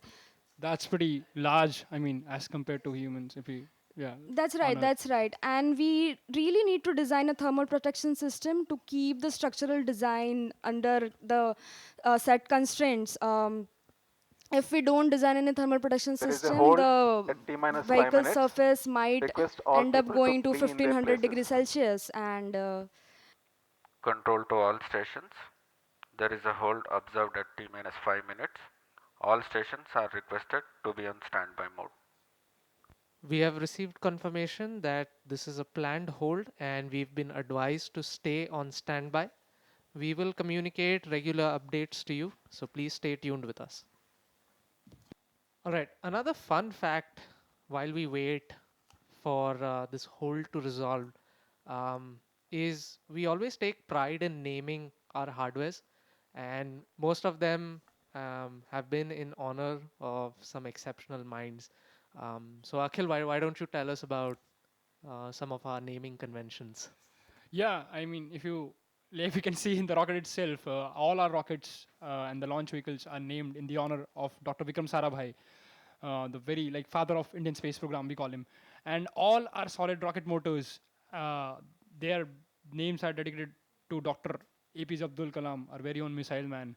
And all our cryogenic engines, we have dedicated the names to Dr. Satish Dhawan, which we are the center we have also, Satish Dhawan Space Centre, dedicated to him. And then we have our hypergolic engines, Raman. And then we have dedicated that name to Nobel laureate Dr. C.V. Raman, and our mission computer after the renowned mathematician Srinivas Ramanujam. So yeah, I think we're gonna keep up this idea of naming our hardwares after scientists. We need the young budding viewers who've joined us in the launch gallery to become scientists themselves, and famed scientists who take India to great heights. Coming to one more interesting fact, I think a lot of people, they don't know this. If you look at a launch vehicle, it seems pretty rigid at first. But the interesting fact is when the entire rocket, when in flight, it experiences combined effect of aerodynamic loads, engine thrust, wind gust, and due to different steering maneuvers, the teams or the designers deliberately give some flexure, or they make rockets slightly less rigid so that it can actually bend along its length throughout the flight. This is intentional, that designing an absolutely rigid rocket would make it significantly heavier and less efficient. And it also creates a complex engineering challenge. As the structure bends, the onboard sensors can detect these motions, so the guidance and control system must distinguish the rocket's actual altitude and structural flexing to avoid unnecessary control corrections. And engineers carefully predict these bending modes and their natural frequencies through the structural dynamics and aeroelastic analysis, ensuring the vehicle remains stable even as it flexes its way through one of the most demanding phases. And this flexure could go up close to 10 centimeters, I think. Yeah, close to 10 centimeters. That's pretty huge. That's right, Akhil. Something for the kids who might be, looking at this live stream. So, rockets don't just fly, they keep falling around Earth. It might be difficult to imagine this, but people often imagine astronauts escaping Earth's gravity. The truth is, gravity never lets go. Even the International Space Station is constantly falling towards the Earth, but it's moving sideways at so high speed that it keeps missing the ground. And that's what we call as orbit. Yeah, that's wonderfully put. Orbit is a state of perpetual free fall. Yeah, that's right.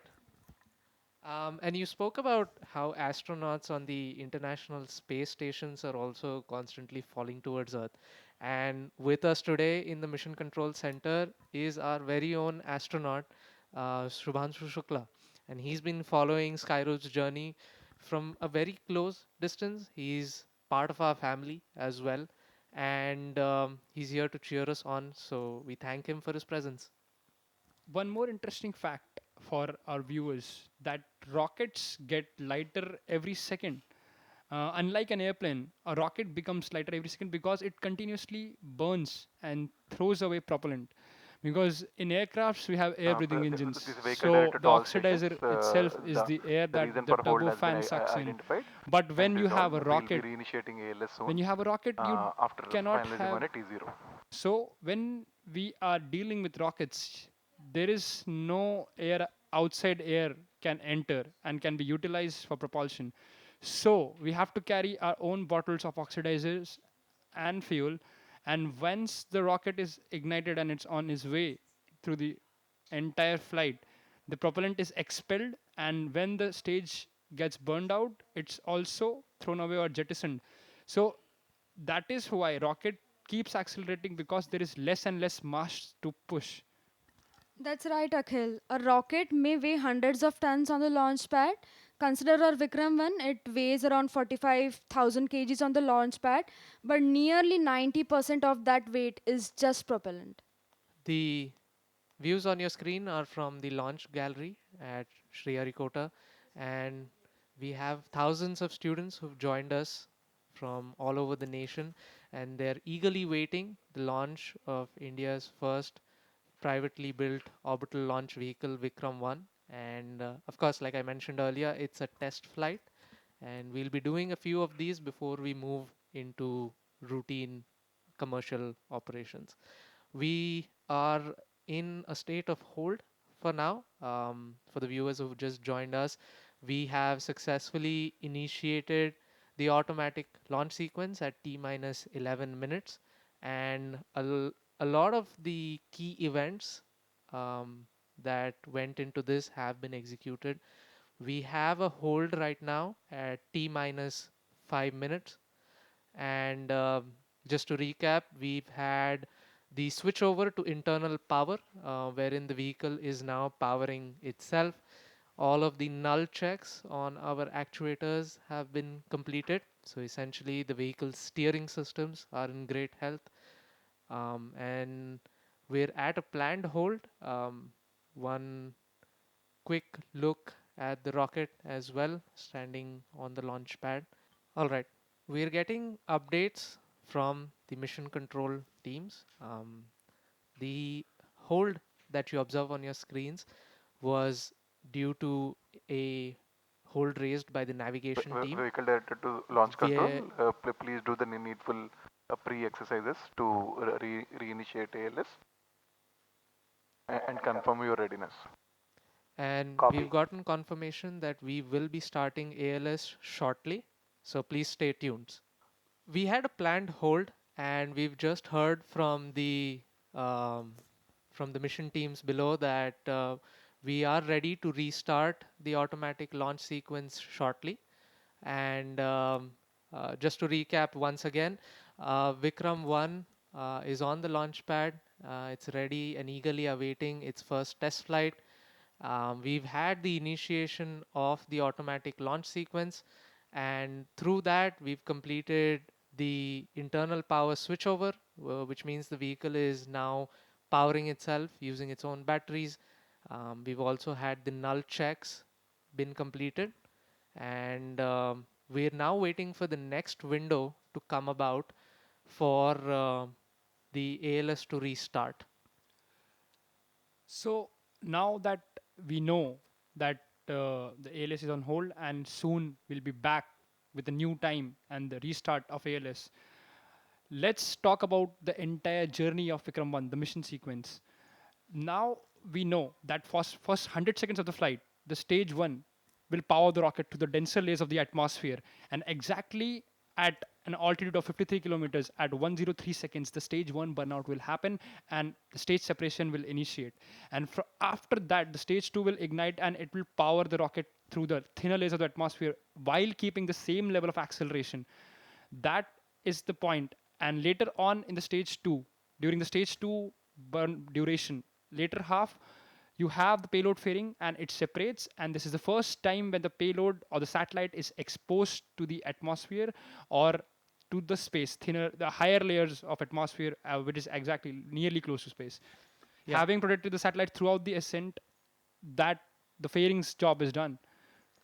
Yeah, that's right, Akhil. And you mentioned that the PLF or the payload fairing is the portion that essentially protects the satellite from the difficulties of the environment that the rocket goes through.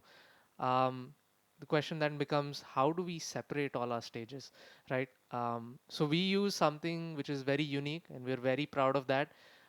In-house to Skyroot, we Vehicle have director the to control, separation teams please set the which T0 have as developed a 12:05, 30 pneumatic seconds. ultra low shock mechanism, and the whole goal of this Control to mechanism vehicle is it director. relays very Confirm little the shock T0 to the as payload 12:05, itself. 30 So the Roger. the payloads usually carry very sensitive Noted. electronics and instruments.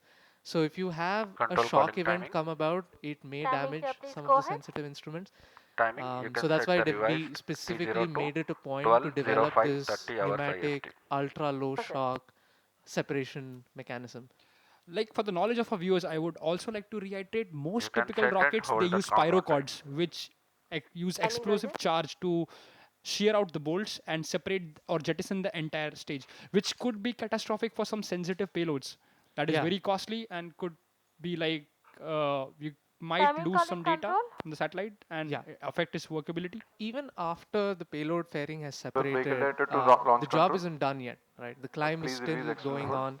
Stage 3 steps in and it generates quite a Launch large control to amount of controls. thrust External hold to release. essentially power the vehicle Roger. into orbit. It keeps pushing it to near orbital velocities. Control. And then Request comes MCC something to different, release the like we hold. talked about earlier. We have the orbital adjustment module that kicks in. And this is the stage that I got to work on very closely. Like I mentioned earlier, it was a team of very ingenious, multidisciplinary members. We had teams from systems, propulsion, Timing, you can dynamics, set the revised T0 to quality, 12:05, safety, 30 hours IST. reliability, Timing CFD, design. I mean, you cannot count these fields on the fingers of your hand, and they all had to work in unison Control to to all ground build stations. this stage. All ground stations to And know. then once it Revised starts T0 working, is it at will precisely 12:05, place 30 hours all IST. of these satellites into its intended orbit. And you might feel like all of this is happening. There's so many things happening, right? But it's just 16 minutes. That's all it takes. It's T so minus 20 fast, minutes. but it seems really long. Like it took us like 1 hour from the entire bus stand to reach Sriharikota. But as Suyashu pointed out, so it's such a we can say the entire rocket engineering, the complexity. Looking at the complexity of it, it's like an entire opera house. You have to be like a soprano. You have to be so perfect.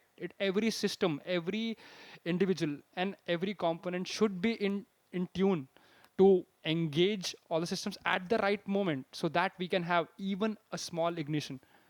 And now we have a Vikram-1, which has close to 1,000 subsystems, and almost two-thirds of it will be utilized just even at liftoff. That's really fascinating.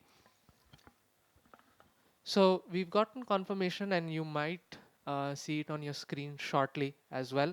The countdown has restarted. We are resetting to T minus 20 minutes, and We are at T-minus 19 Vehicle minutes directed for the to Skyroot information CNC. of all our Please viewers. inform other ground stations about the new T0.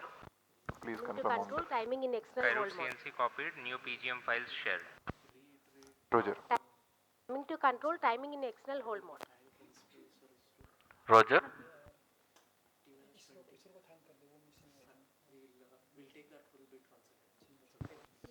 Skyroot LCC to all, S2 and S3 HMS is event number 97 completed. Roger. Control to LCC, MCC and RSO. Please note timing confirmed external hold mode. Skyroot LCC to all station. New T0 is 12:05:30 seconds. All right, we are hearing from the mission control that the new T0 time or the liftoff time for T-minus 18 Mission minutes. Aagaman is reset to 12:05 p.m. So stay tuned, we'll be with you and we'll give you some more space trivia. We have a lot of those, and we'll also take you through the journey of the rocket as well.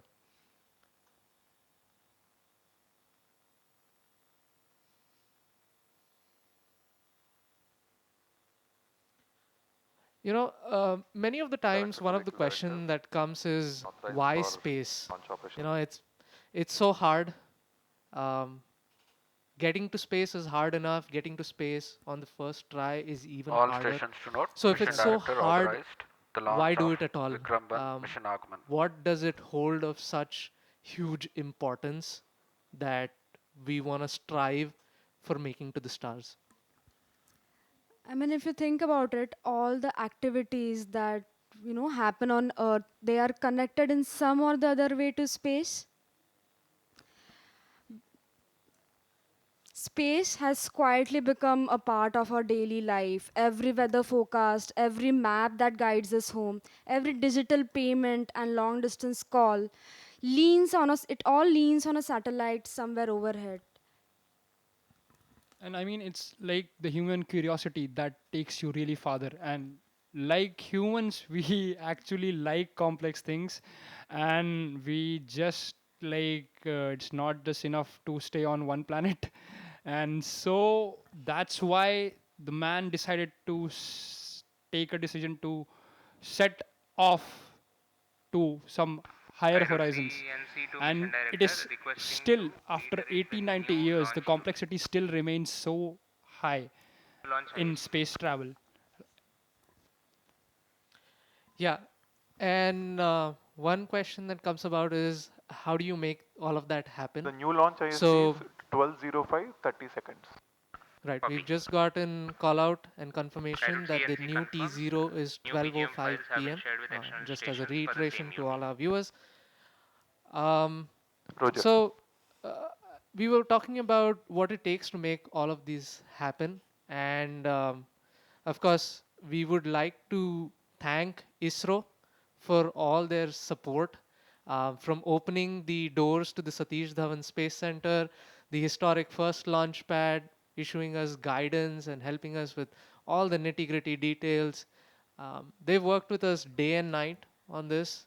They've treated this vehicle as though it were their own, and they're so committed to making sure that Mission Aagaman reaches its intended orbit, that they've essentially become a part and parcel of the Skyroot family.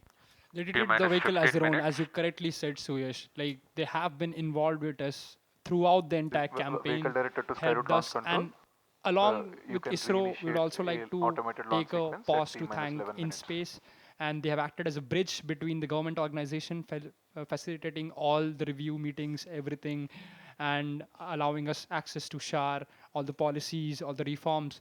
So thank you, InSpace, for all the efforts, and thank you for rooting for Skyroot. Yeah, one interesting thing, and this is a personal experience as well. We did Mission Prarambh in November 2022, and believe it or not, the headquarters of InSpace were inaugurated in June 2022. Just 6 months from our first launch. So you might have to imagine that it's just 6 months, and they've had to imagine and they have to write and draft all the policies that are required. They have to make sure that they T know minus 14 how minutes. the mission is going to be, regulated. What do we need to do to essentially handhold the space sector, the private space sector? It was in the very seamless, indeed, very seamless the way they took all of it. Yeah, very true. It definitely is not an easy job, and they've excelled at it. Same goes with ISRO. We've had, you know, cases where they've been chasing after us. Yeah. I remember those days. Yeah, and it's quite, empowering to know that the government is playing such a huge role in helping make this happen. We talk about Atmanirbhar Bharat, we talk about Viksit Bharat 2047, and all of these technologies, what the private sector is trying to build today, is essentially contributing to that goal. Um, if we want to be the world leaders, we need to start now. Exactly, Suyesh. Like, I was fortunate enough to visit the LPSC test facility when I was with the Raman-1 test campaign. It was a very great experience. I mean, and the coordination with ISRO teams and the way they facilitated the entire test campaign and the data analysis, and post-test the data came like really fast, and like they were after us and they were very patient with us. So yeah, that was a really great experience for the young engineer like me. Yeah, and that sort of reminds me to the stage test that we did just a couple of months ago. I think nearly 9 months ago. Yeah, around I think October. Yeah, October, I think. And so that was the test of the orbital adjustment module. It was a all-inclusive test. We had the entire stage. We had all the engines, the thrusters. We had the avionics. We had something quite interesting T and minus 12 melodic minutes. as well. We played Sare Jahan Se Acha using the Raman Mini thrusters on the stage, which was something very unique, very captivating to the young minds. Many people did not think that you could play music out of the screeching sounds of 50 Newton Raman Mini thrusters. Again, an opera, I told you, right? Yeah, definitely. On ground support systems till now, but from this point forward, every stage must successfully power itself. So engineers, I believe, are watching the battery performances and electric health right now to ensure that the transition is smooth and every system is remaining stable as of now. And for this T ALS minus sequence 7 also, minutes. we have completed all the null checks for all the stage nozzles, and the FNCs are working as fine as possible.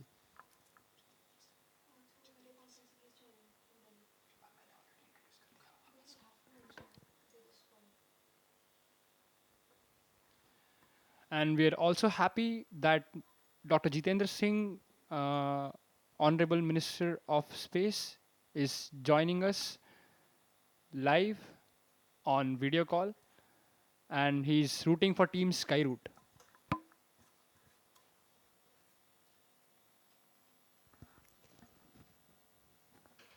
We are at T minus 6 minutes and counting. For the viewers who've just joined us recently, on your screens right now is the Skyroot Launch Control Center situated at Shar. We have many engineers looking at the vitals of the vehicle. This includes different teams, starting from T minus avionics, 6 minutes. guidance, navigation, control, liquid propulsion, solid propulsion, safety, reliability, quality, and of course our IT teams as well.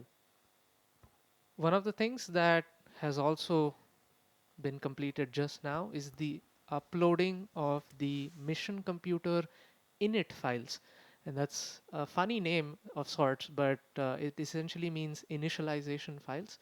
These are essentially files that contain all the requisite parameters to tell the vehicle what it needs to do in the early ascent of flight.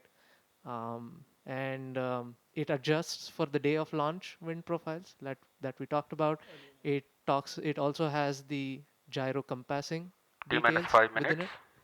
And now we have confirmation that mission computer mode has been successfully changed to flight mode, and we are really jubilant, and everybody is really happy that this stage has been successfully transitioned, and now we'll move towards the next check, that is HMSA disarming. As we enter the final few minutes of countdown, another key safety milestone is underway. The head mount safe arm mechanism will be activated in a while. Till now, it was ensured that the ignition chain has remained safely isolated. That's right, Vaidehi.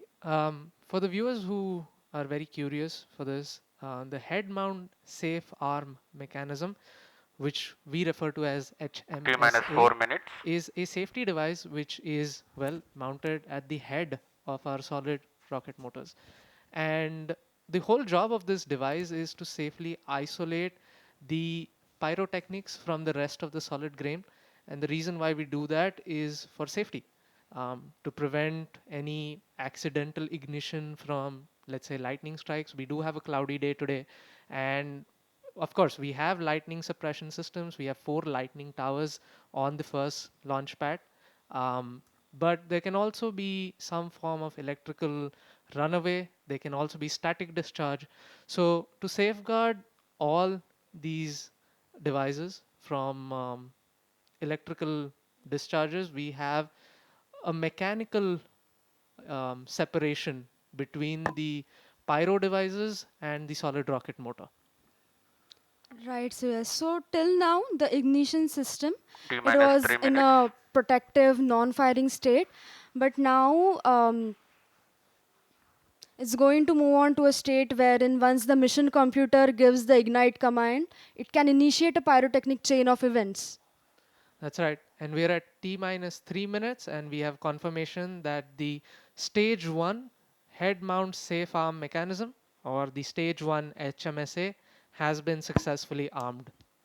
This basically means that our motor is now ready to ignite. That's really great to hear. Along with this HMSA safety mechanism, we have one more layer of safety, which we call the FTS or the CDS, Command District System or the Flight Termination System. This is utilized when if the vehicle during its flight mode tries to or like deviates from its intended flight trajectory, then the range safety officer can take a call to destruct the vehicle to safeguard the resources around it. T-minus 2 minutes. That's right. As is with the case with any launch vehicle, we always prioritize safety. And with that in mind, we have all of these systems set up on the vehicle. Orbital adjustment module is now conditioning itself and preparing for liftoff. So we are nearly at T-minus 1 minute. All stations. And stand by for the we timer. will leave you T-minus with the 1 minute. views of Vikram-1 and join you shortly at liftoff. Minus 55 seconds. Minus 50 seconds. Minus 45 seconds. Minus 40 seconds. Minus 35 seconds. Minus 30 seconds. Real-time programs activated. Minus 25 seconds. Minus 20 seconds. Minus 20 seconds is the call out now. Minus 15 seconds. 10, 9, 8, 7, 6, 5, 4, 3, 2, 1, 0. And we have liftoff of Vikram-1, India's first private orbital launch vehicle. Normal. And we have great views coming from the Plus 10 tracking seconds. cameras. And isn't this quite something? विक्रम-1 ने अपनी उड़ान भर ली है। प्रथम चरण का प्रज्वलन प्रारंभ हो चुका है। विक्रम-1 ने प्रक्षेपण पथ को लांघकर आकाश को भेदने का निर्णय ले लिया है एक ब्रह्मास्त्र की तरह। That's very true, Suyash and That's one Akhil. I am performance, awestruck normal. at the sheer power that stage 1 is producing. Plus 30 With seconds. this, we have two of our major prime mission objectives completed, which was successful ignition and safe tower clearance. That's right. And we're coming up on max Q now, which is the period of maximum aerodynamic pressure, where the vehicle faces its largest aerodynamic loads as it flies through this zone at Mach 1.5 at an altitude of nearly 9 kilometers. विक्रम-1 ने सफलतापूर्वक max Star 1 main auto. क्षेत्र पार कर लिया है और दल का Plus 1 minute. Short to main auto. दल काफी उत्साहित है इस समय और विक्रम-1 प्रथम चरण के आगे बढ़ रहा है और हमें श्रीहरिकोटा व पोर्ट ब्लेयर पृथ्वी स्टेशन से मजबूत दूर संकेत मिल रहे हैं जो S1 बहुत ही performance अच्छी normal. खबर है. That's right. We are at a downrange distance of 22 kilometers with an altitude of 34 kilometers. And on your screens right now are excellent onboard camera views from the vehicle. And we can also see quite nominal chamber pressure values on the MCC screen. The vehicle is currently at an altitude of 50 kilometers. और यहाँ पे प्रथम चरण का प्रतिकरण हो चुका है और द्वितीय चरण का प्रज्वलन भी प्रारंभ हो चुका है. This is quite a major achievement for the nation with the vehicle successfully separating stage 1 and the ignition of stage 2 as well. द्वितीय चरण अपना सफलतापूर्वक कार्य पूरा कर रहा है और प्रथम चरण का दहन अथवा प्रतिकरण समाप्त हो चुका है. The vehicle is at an altitude of 89 kilometers, traveling at 2.6 kilometers per second.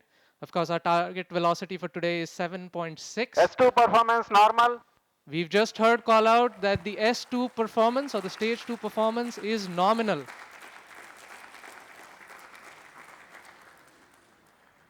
ये एक ऐतिहासिक क्षण है पूरे भारत और निजी अंतरिक्ष यात्रा का. This vehicle has crossed 100 kilometers of altitude, which is the notion of edge of space, and we have reached space, guys. Congratulations, Vikram-1 is in space.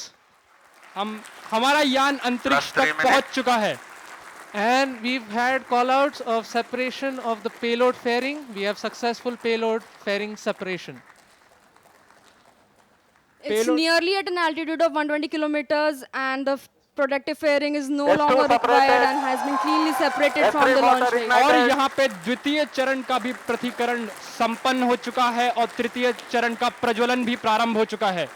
That's right, Akhil. We've had successful ignition of stage 3. The vehicle is currently at 157 kilometers above the Earth's surface. It is 355 kilometers downrange, traveling at nearly 4 kilometers per second. Now, the telemetry will switch over from Shar to Port Blair and further to Bogor. अब यान अपनी अंतरिक्ष यात्रा पर निकल चुका है. तृतीय चरण का प्रज्वलन चालू है और उस +4 minutes की प्रतिक्रिया नियमित रूप से चल रही है. And as you can see on your screens, we have near exact following of the intended trajectory. The two lines on your screen essentially indicate the current performance of the vehicle, and it closely matches with prediction. This is on your screen on board from stage 3. What you see is the rocket plume and the nozzle, and Earth, our home. What a beautiful view. क्या सुंदर दृश्य है हमारी पृथ्वी का. S3 performance normal. और तृतीय चरण का परफॉर्मेंस अब नॉर्मल है या कि सामान्य रूप से तृतीय चरण का संचालन प्रारंभ हो चुका है और चल रहा है. That's right. We've had call out that the stage 3 performance is nominal. +5 minutes. We've had burnout of the stage 3 motor as planned at S3 T+5 minutes. Yes, we've gotten confirmation that S3 has burnt out, and now we're entering a planned coast period, something that lasts for 140 seconds, in which it's called as combined coasting is normal. Right, so we've got call out that the combined coast is nominal. This will last for roughly 140 seconds, where stage 3 is not producing thrust, but it's connected to the vehicle and it's going to coast as a single body. All of this is done to manage the altitude of the vehicle and also control where the stage will re-enter the Earth's atmosphere before splashing in international waters in a safe and planned manner. And jubilant views from the Launch Control Center, where the teams are extremely elated and excited. और mission नियंत्रण केंद्र और launch नियंत्रण केंद्र से आपको दृश्य दिखाई दे रहे हैं। सभी यान परीक्षण दल अत्यंत ही प्रसन्न हैं और यहाँ पर जो प्रसंग है वो एक उत्सव का प्रसंग बन चुका है। एक ऐतिहासिक क्षण, भारत के निजी अंतरिक्ष उड़ान का विक्रम-1 यान अब अंतरिक्ष में स्थापित हो चुका है। तृतीय चरण अब अपने कोस्ट फेज पे है और ये कोस्ट फेज अभी आप कैमरा व्यूज देख सकते हैं अपने प्रक्षेपण पर्दों या मोबाइल स्क्रीन्स पर, जहां पे आपको धरती का एक सुंदर दृश्य दिखाई दे रहा है। As we can see on our screens right now, it's really amazing to see that Vikram-1 as of now is going along its intended trajectory exactly as expected. Our plots are really overlapping. The predicted velocities and the current flight velocities are exactly matching. And aren't you guys speechless right now? I mean, yeah, मेरे पास शब्द ही नहीं है, मतलब ये मैं निशब्द हो चुका हूँ। That's right. S3 is separated. और तृतीय चरण का प्रतिकरण भी हो चुका है। And you see wonderful views of S3 separating, and now we have combined coasting has ended, and stage 4 will now coast on its own for the next 130 seconds. So stage 4 will now fly on its own, essentially, and the control thrusters on the OM will be continuously turning on and off to maintain the attitude of the stage, making sure that it is pointing the right way. This also ensures that the antennas can maintain connection with the ground station and the satellite can be pointing in the right direction. That's right. So one unique thing that has been done during separation is we've essentially fired all 4 of our Raman Mini thrusters to sort of push stage 4 away from stage 3. And that just sort of guarantees that there is some minimum separation between the two. अब आने वाला जो चरण है वो द्रव्य प्रणोदन पर आधारित होगा, जिसको हम कक्षा स्थापन या समायोजन खंड ऑर्बिट एडजस्टमेंट मॉड्यूल के नाम से भी जानते हैं, जिसमें द्रव्य प्रणोदन की अवस्थाओं से संचालन होगा जो मोनोमिथाइल हाइड्रोजीन और डाइनाइट्रोजन टाइट्राऑक्साइड पे आधारित है। उसके साथ यान के घूर्णी नियंत्रण के लिए, जिसे कंट्रोल थ्रस्टर्स कहते हैं हम लोग, उन रामन मिनी 50 न्यूटन, वो भी मोनोमिथाइल हाइड्रोजीन और डाइनाइट्रोजन टेट्राऑक्साइड पर ही आधारित है। उसके अंतर्गत हमारे पास छोटे कोल्ड गैस थ्रस्टर्स जो कि नाइट्रोजन गैस पर आधारित हैं, वो भी कक्षा समायोजन खंड पे स्थित हैं। S4 ignited. And we've heard call out that S4 or stage 4 has ignited successfully. और चतुर्थ और अंतिम चरण का भी प्रज्वलन हो चुका है। The liquid engine has come alive over 400 kilometers above the Earth, beginning a burn that will last for more than 6 minutes. During this phase, the vehicle will steadily accelerate from about 6.68 kilometers per second to nearly 7.64 kilometers per second, delivering the precise velocity needed to achieve its planned 450 by 450 kilometers circular low Earth orbit at a 60-degree inclination.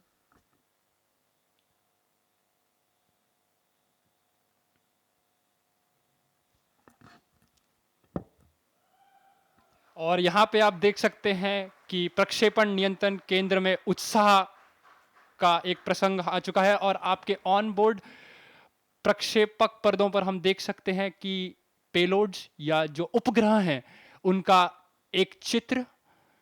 यहाँ पे सारे उपग्रह अपने स्थान पर स्थित हैं। That's right, Akhil.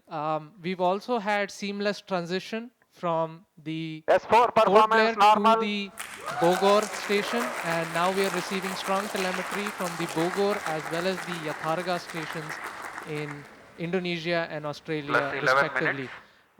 The current altitude of the vehicle is 426 kilometers. Our target is near 450. We're traveling at 6.5 kilometers per second. And like we said earlier, OAM is essentially going to fire its Raman-2 engine for a cumulative burn time of nearly 6+ minutes.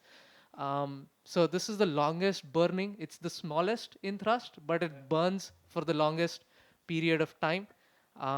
And it's all given to us by Raman-2, our main engine for this mission. So yes, it must be a really amazing feeling, right? I mean, you and your team worked on this engine to get it going, and it is finally taking us to space. Yeah, it's a feeling that's really hard to describe. Me and my team, we worked on this engine to get it going, and it's finally taking us to space. This engine wasn't an easy design. Raman-2 generates 1500 newtons of thrust, and it employs 3 different types of cooling. As if one wasn't enough, we had to put in 3. So we have regenerative cooling, then we have radiative cooling, and we have film cooling.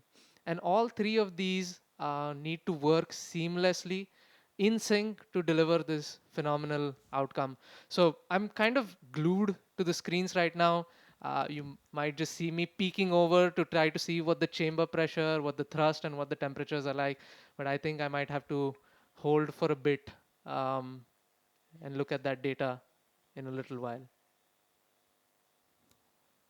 So while I was talking about Raman-2 and how difficult it was to essentially design an engine this small,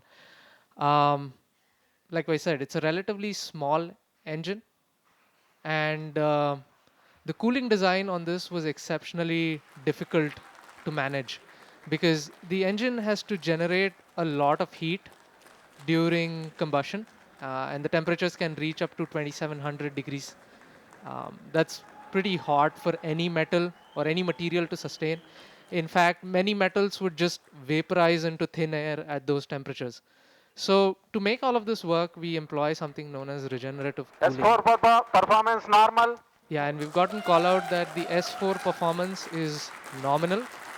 And so I was mentioning about the regenerative cooling, and the best way to understand this type of cooling is to imagine 14 minutes. multiple tubes joined side by side and then arranged into a circular fashion to form the thrust chamber.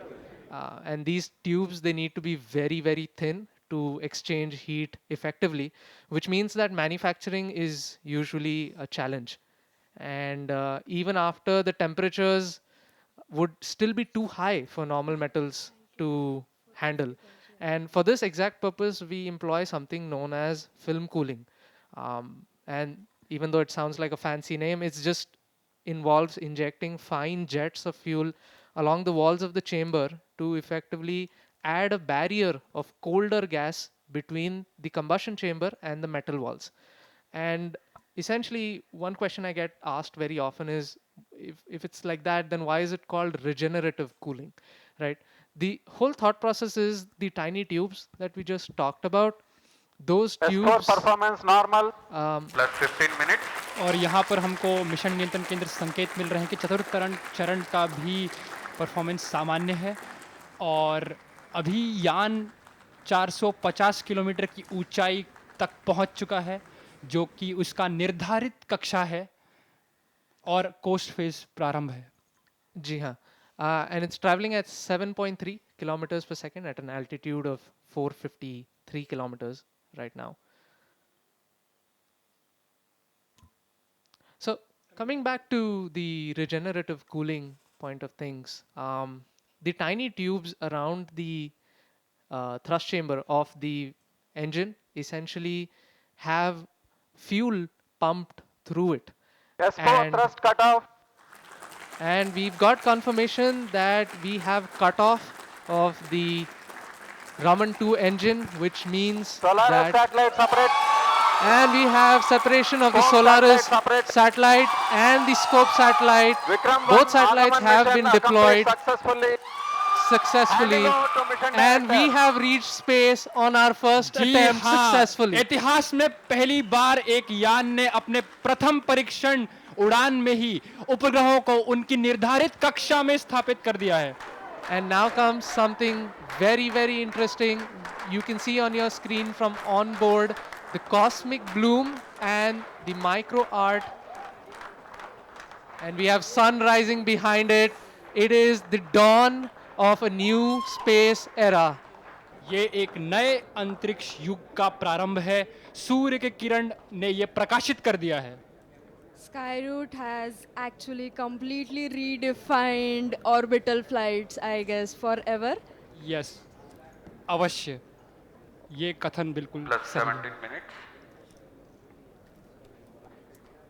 So right now we are awaiting Hello the everybody. Cosmoser Today we have satellite created history. to Vikram-1 perform. Aagaman mission is a grand success. And we've heard call out from the mission director that the Aagaman mission is a grand success. सफलतापूर्वक प्रथम mission आगमन ने इतिहास के पन्नों में अपना नाम अंकित कर दिया है। Hello space, we have arrived.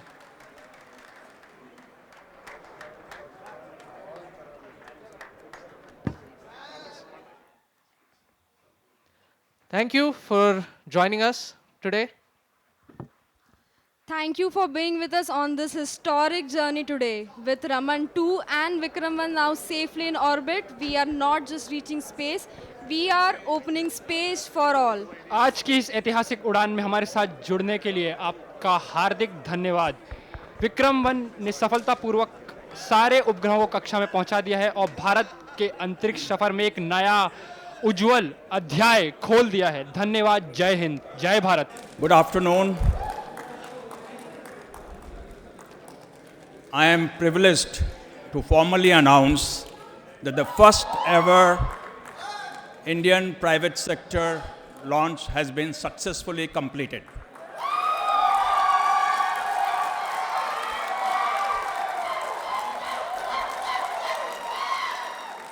Not only did Vikram-1 meet its mission objective, which was simply to clear the tower. It went all the way up to 453-kilometer orbit, successfully completed all the tasks, and something that is way beyond expectation for the very first orbital launch ever taken by an Indian private company. There is not much more that I want to say on this occasion. I would like to invite Pavan and Bharat to talk about their journey and how they feel today, this momentous milestone that Indian private sector space initiatives have had. And I would like to thank everyone involved in this, of course the Skyroot team. The Skyroot team has worked day and night to make this day happen, ably supported by the team from SAR, from Extended ISRO, and from InSpace. So thank you everyone for giving India this proud moment. Thank you.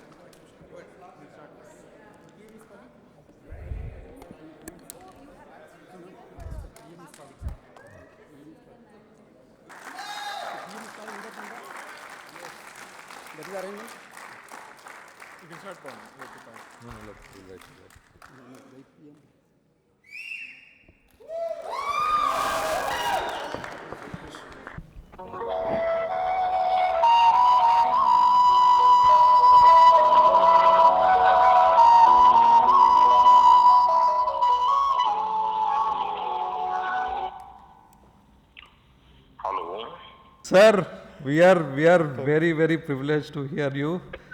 सबसे पहले तो आपको बहुत बहुत बधाई। Sky root ने दो काम किए हैं, एक तो आसमान में नए पौधे गाड़ दिए हैं और दूसरा जमीन में भी उस रूट्स को आपने मजबूती दी है जो देश के नौजवानों को आगे आने की प्रेरणा देगी। कब से मेरा ध्यान जो गया, आपकी पूरी टीम 25-30 साल की दिखती है, ये मुझे और खुशी दे रही थी। शुरू में आपके चेहरे पर चिंता भी नजर आती थी, लेकिन फिर मैं देख रहा था कि खुशियों से माहौल भर गया। आपका कार्ड जो आप भेजे थे, that has successfully reached space, and you have written Vande Mataram. So Vande Mataram is in orbit.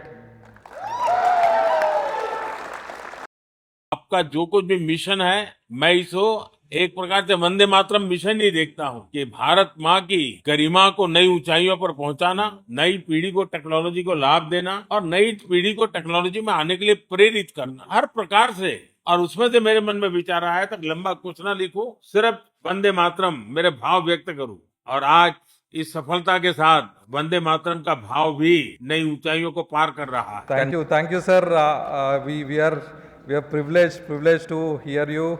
I'm privileged to have your blessings. Entire team of Skyroot, entire India is really proud of your initiative to start the space program, open it up to private sector, and now we see historically, first time probably a private company have built and successfully reached an orbit in the first attempt. Thanks a lot. It's happening from India, and this is a 100% designed in India rocket, 100% manufactured in India, and I think thanks to entire team Skyroot, whose average age is just 28 years.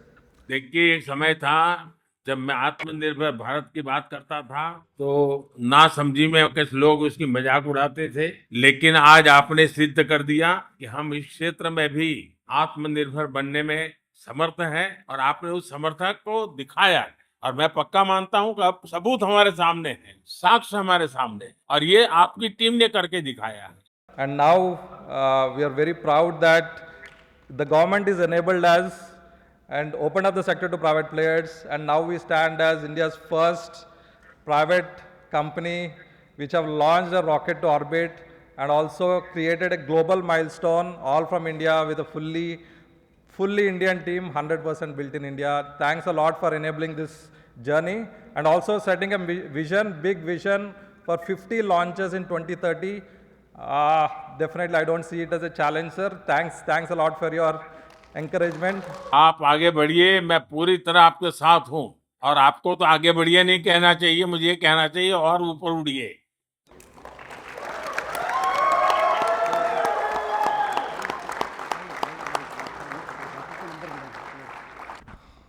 Absolutely no words. Absolutely no words. Go!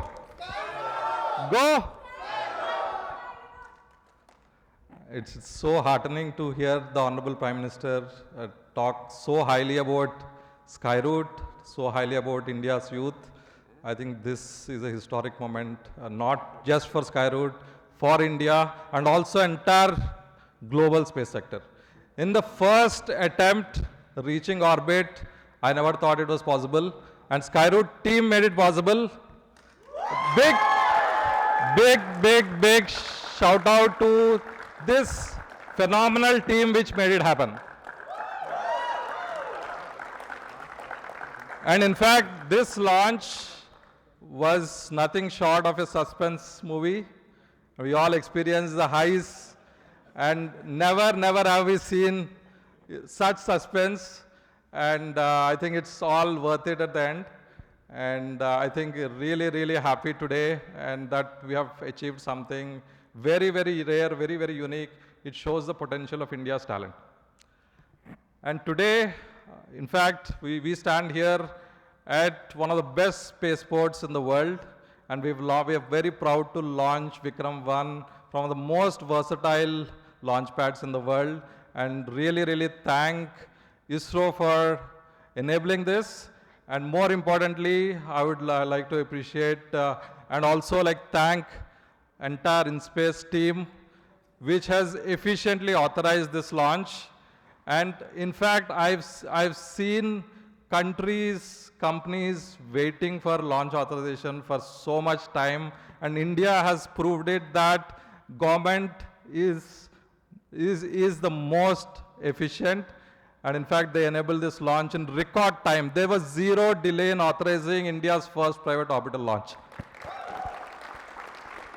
And I'm so happy today, and really, this journey is only possible because first, Team Skyroot, of course, the government, the Honorable Prime Minister, for his vision to open up the sector to private players, And then now today, I mean, India is proud to be the fastest growing space tech ecosystem in the world. And now we achieve one of the biggest milestones ever in India's space sector. First private orbital rocket reaching orbit in the very first attempt.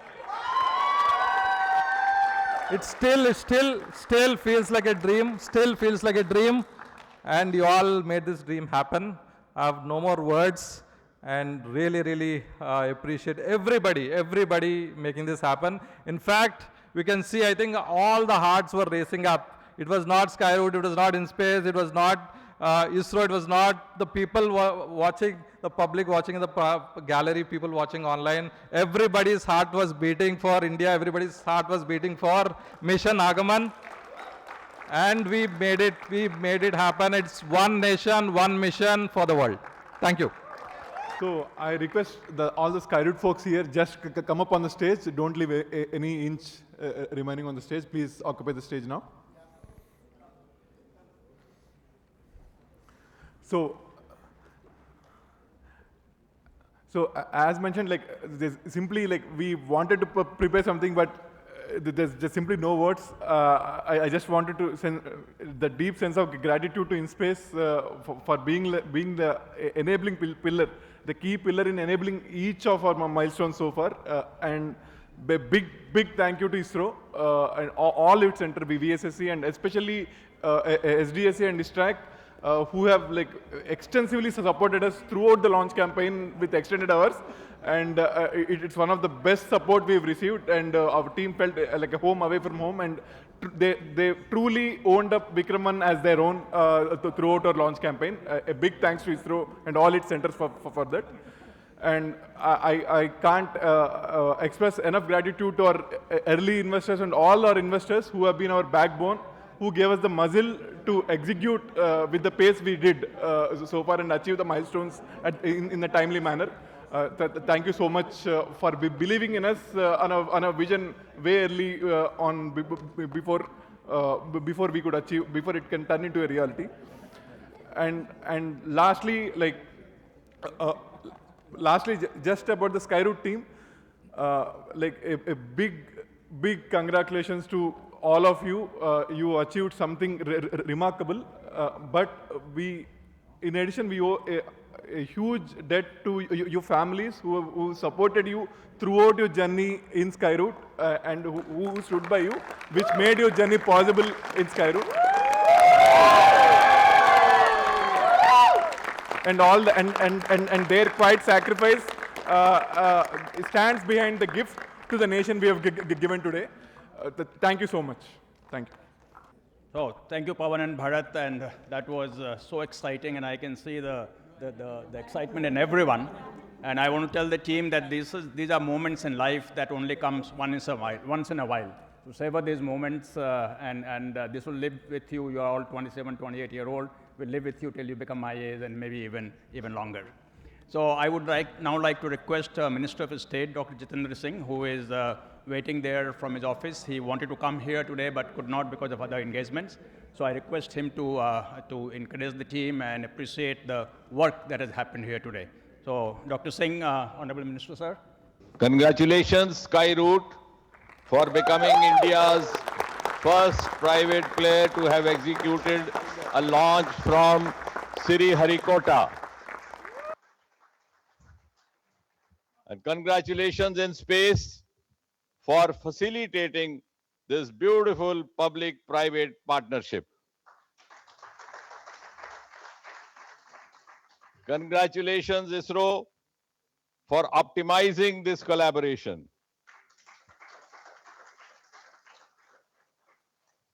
And congratulations and thanks once again Prime Minister Narendra Modi ji for making this possible by opening up, by unlocking India's space sector and allowing private players like Skyroot within the four walls of Sriharikota. If Prime Minister had not announced the space reforms and allowed opening of the space sector to the private players, we would have been deprived of witnessing this lifetime event. because this launch would not have happened, and Skyroot would not have been able to show us or to showcase the enormous talent at their command. Ladies and gentlemen, I have had the opportunity of watching Pavan and Bharat right from the beginning. I have been closely following their journey, and I must say the distinct feature of this team is that besides being technologically competent, besides being talented, they are always extremely innovative, extremely creative, which is evident even from this launch. The Vikram-1 payload of 350 kg is not an empty payload, as many of the maiden flights usually carry a dummy load or a dummy mass. Here we have an experimental payload or experimental mass. And what a miraculous quantum leap it has been over the last 5 years since Prime Minister Modi opened up the sector. From a modest space economy, today we are close to $9 billion and hope to go up almost 45 billion in less than a decade. From a single-digit space startup, today we are more than 400 space startups and one unicorn, Skyroot. Skyroot, the star of the day. And today's successful launch is a reiteration of India's entry as a global player in the highly competitive arena of space economy. And now, ladies and gentlemen, for India, sky is no longer the limit. May India rise higher and higher. Congratulations once again. Thank you, sir, for your words of encouragement. May I request Nara Lokesh, Minister from Andhra Pradesh of HRD, IT and Electronics, to say a few words, please. Go Skyroot! I remember having my first meeting with the team. I think Visakhapatnam brought us a lot of luck. I still can remember how you were hustling, getting things done. So from rooting for the team in a cabinet meeting, I don't think I need to sell Skyroot anymore. You've sold yourself. It's a historical moment. I'm really lucky to be part of this movement, and Andhra Pradesh is very proud to call Skyroot, now our own company. I look forward to working with the entire team to many more launches, as the Honorable Prime Minister has said. And kudos to all of you, because first launch across all parameters, you've been successful. You've created history not just in India, but across the globe. So congratulations again. Jai Hind.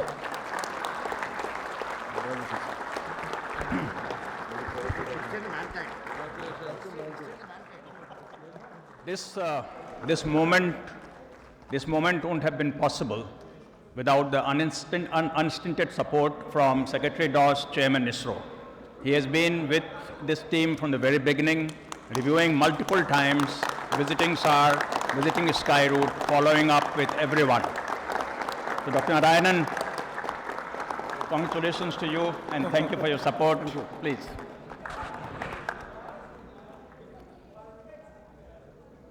It's a great historical achievement for Bharat. The first orbiter launch vehicle developed by a startup company in the first attempt has reached successfully placed the satellite in the orbit.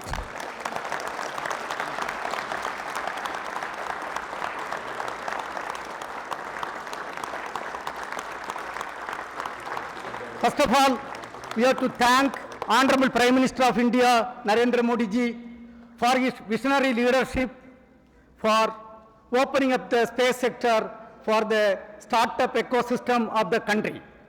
And 2020, the space sector reform was announced. Today, within 6 years, a startup company has placed successfully the satellite in the first attempt in the orbit. It is really a great, satisfying moment. On this occasion, we have to thank our Honorable Minister of State, Jitendra Singh Ji. He was there and he addressed, he was always guiding us from the front. Let us thank him for his guidance. Coming to the young team, it was told average age is 28, the Skyroot team. You deserve high level of appreciation for your outstanding work on behalf of the space community of India. Let me take this opportunity to congratulate each and every Skyroot members. Then coming to the in-space system, led by Mr. Pawan Goenka, they were nicely authorized and they are from the forefront having a great responsibility to authorize and promote the space sector. Let me also thank the in-space system. Then, dear friends, you all will agree with me, today the ISRO team spread across all the centers and units. You have totally handhold the entire activities and enabled the Skyroot team to have this great success. Let me also thank each and every ISRO team for your outstanding contributions on this occasion. And let me also add, when the space sector reform was announced by Honorable Prime Minister of our country, we had only one startup company. Today, we have got 400 plus startup companies working in multiple areas, but you know, the launch vehicle development is a very tricky game.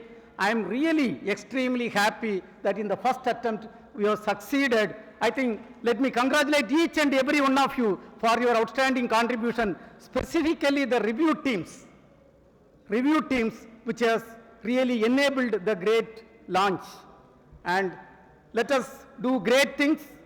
Let us make our country a developed country. This is a beginning. Under the visionary leadership of our Honorable Prime Minister of India, surely our country will become a developed country and the space ecosystem is going to grow to a greater heights. Thank you. Jai Hind.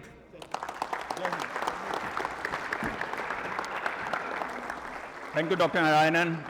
I know that you all want to go out and celebrate, but give us 3-4 more minutes. I request Rajiv Jyoti, Technical Director from InSpace, to say a few words, and after that, Director Sar, who is the host for this event here today and who has made this successful, to come in and say a few words.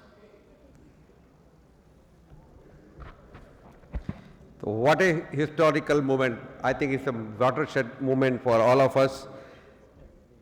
Respected our Honorable Minister of State, Space Commission members, Chairman ISRO, Chairman InSpace, Mission Director and our Launch Director Pawan and Bharat, and my colleagues from all ISRO, DOS and InSpace.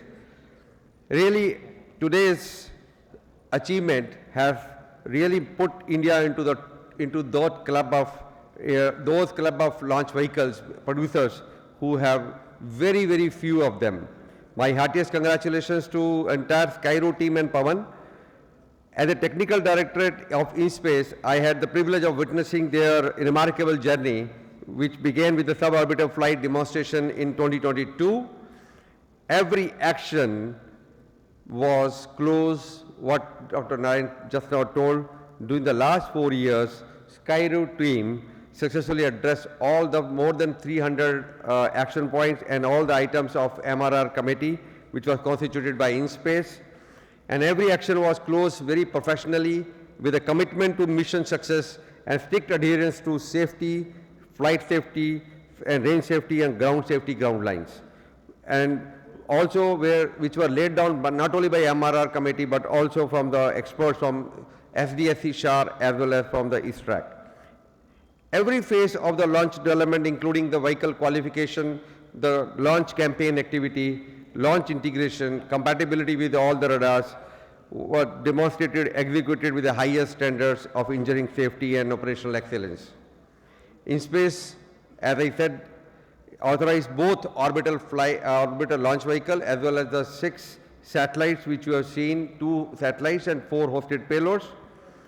And I would also put on record to acknowledge the invaluable guidance which we got from Dr. B. N. Suresh, Chairman of MRR Committee, throughout the review process, I think everybody will agree, of Skyroot will agree, that he always made a point that don't cut the corners. Schedule is important, but success is the most important. I think today you have all done it.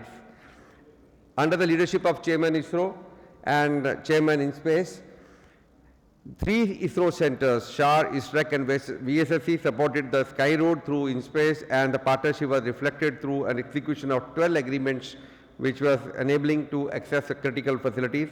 On this occasion, I will also like to make special mention of Director at PMA, Director SHAR, InSpace and SHAR team, and my colleague, Mr. Saurabh Patle, and the Deputy Director of RO, who has been tirelessly making sure that this become a success. Once again, heartiest congratulations to Team Skyroot, ISRO, InSpace, Department of Space, and all the Indians and everyone who has contributed to make this mission a resounding success. Pawan, now we are looking for your second mission.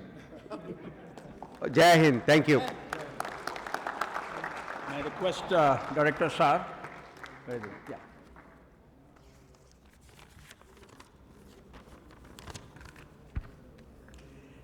Very good afternoon to all.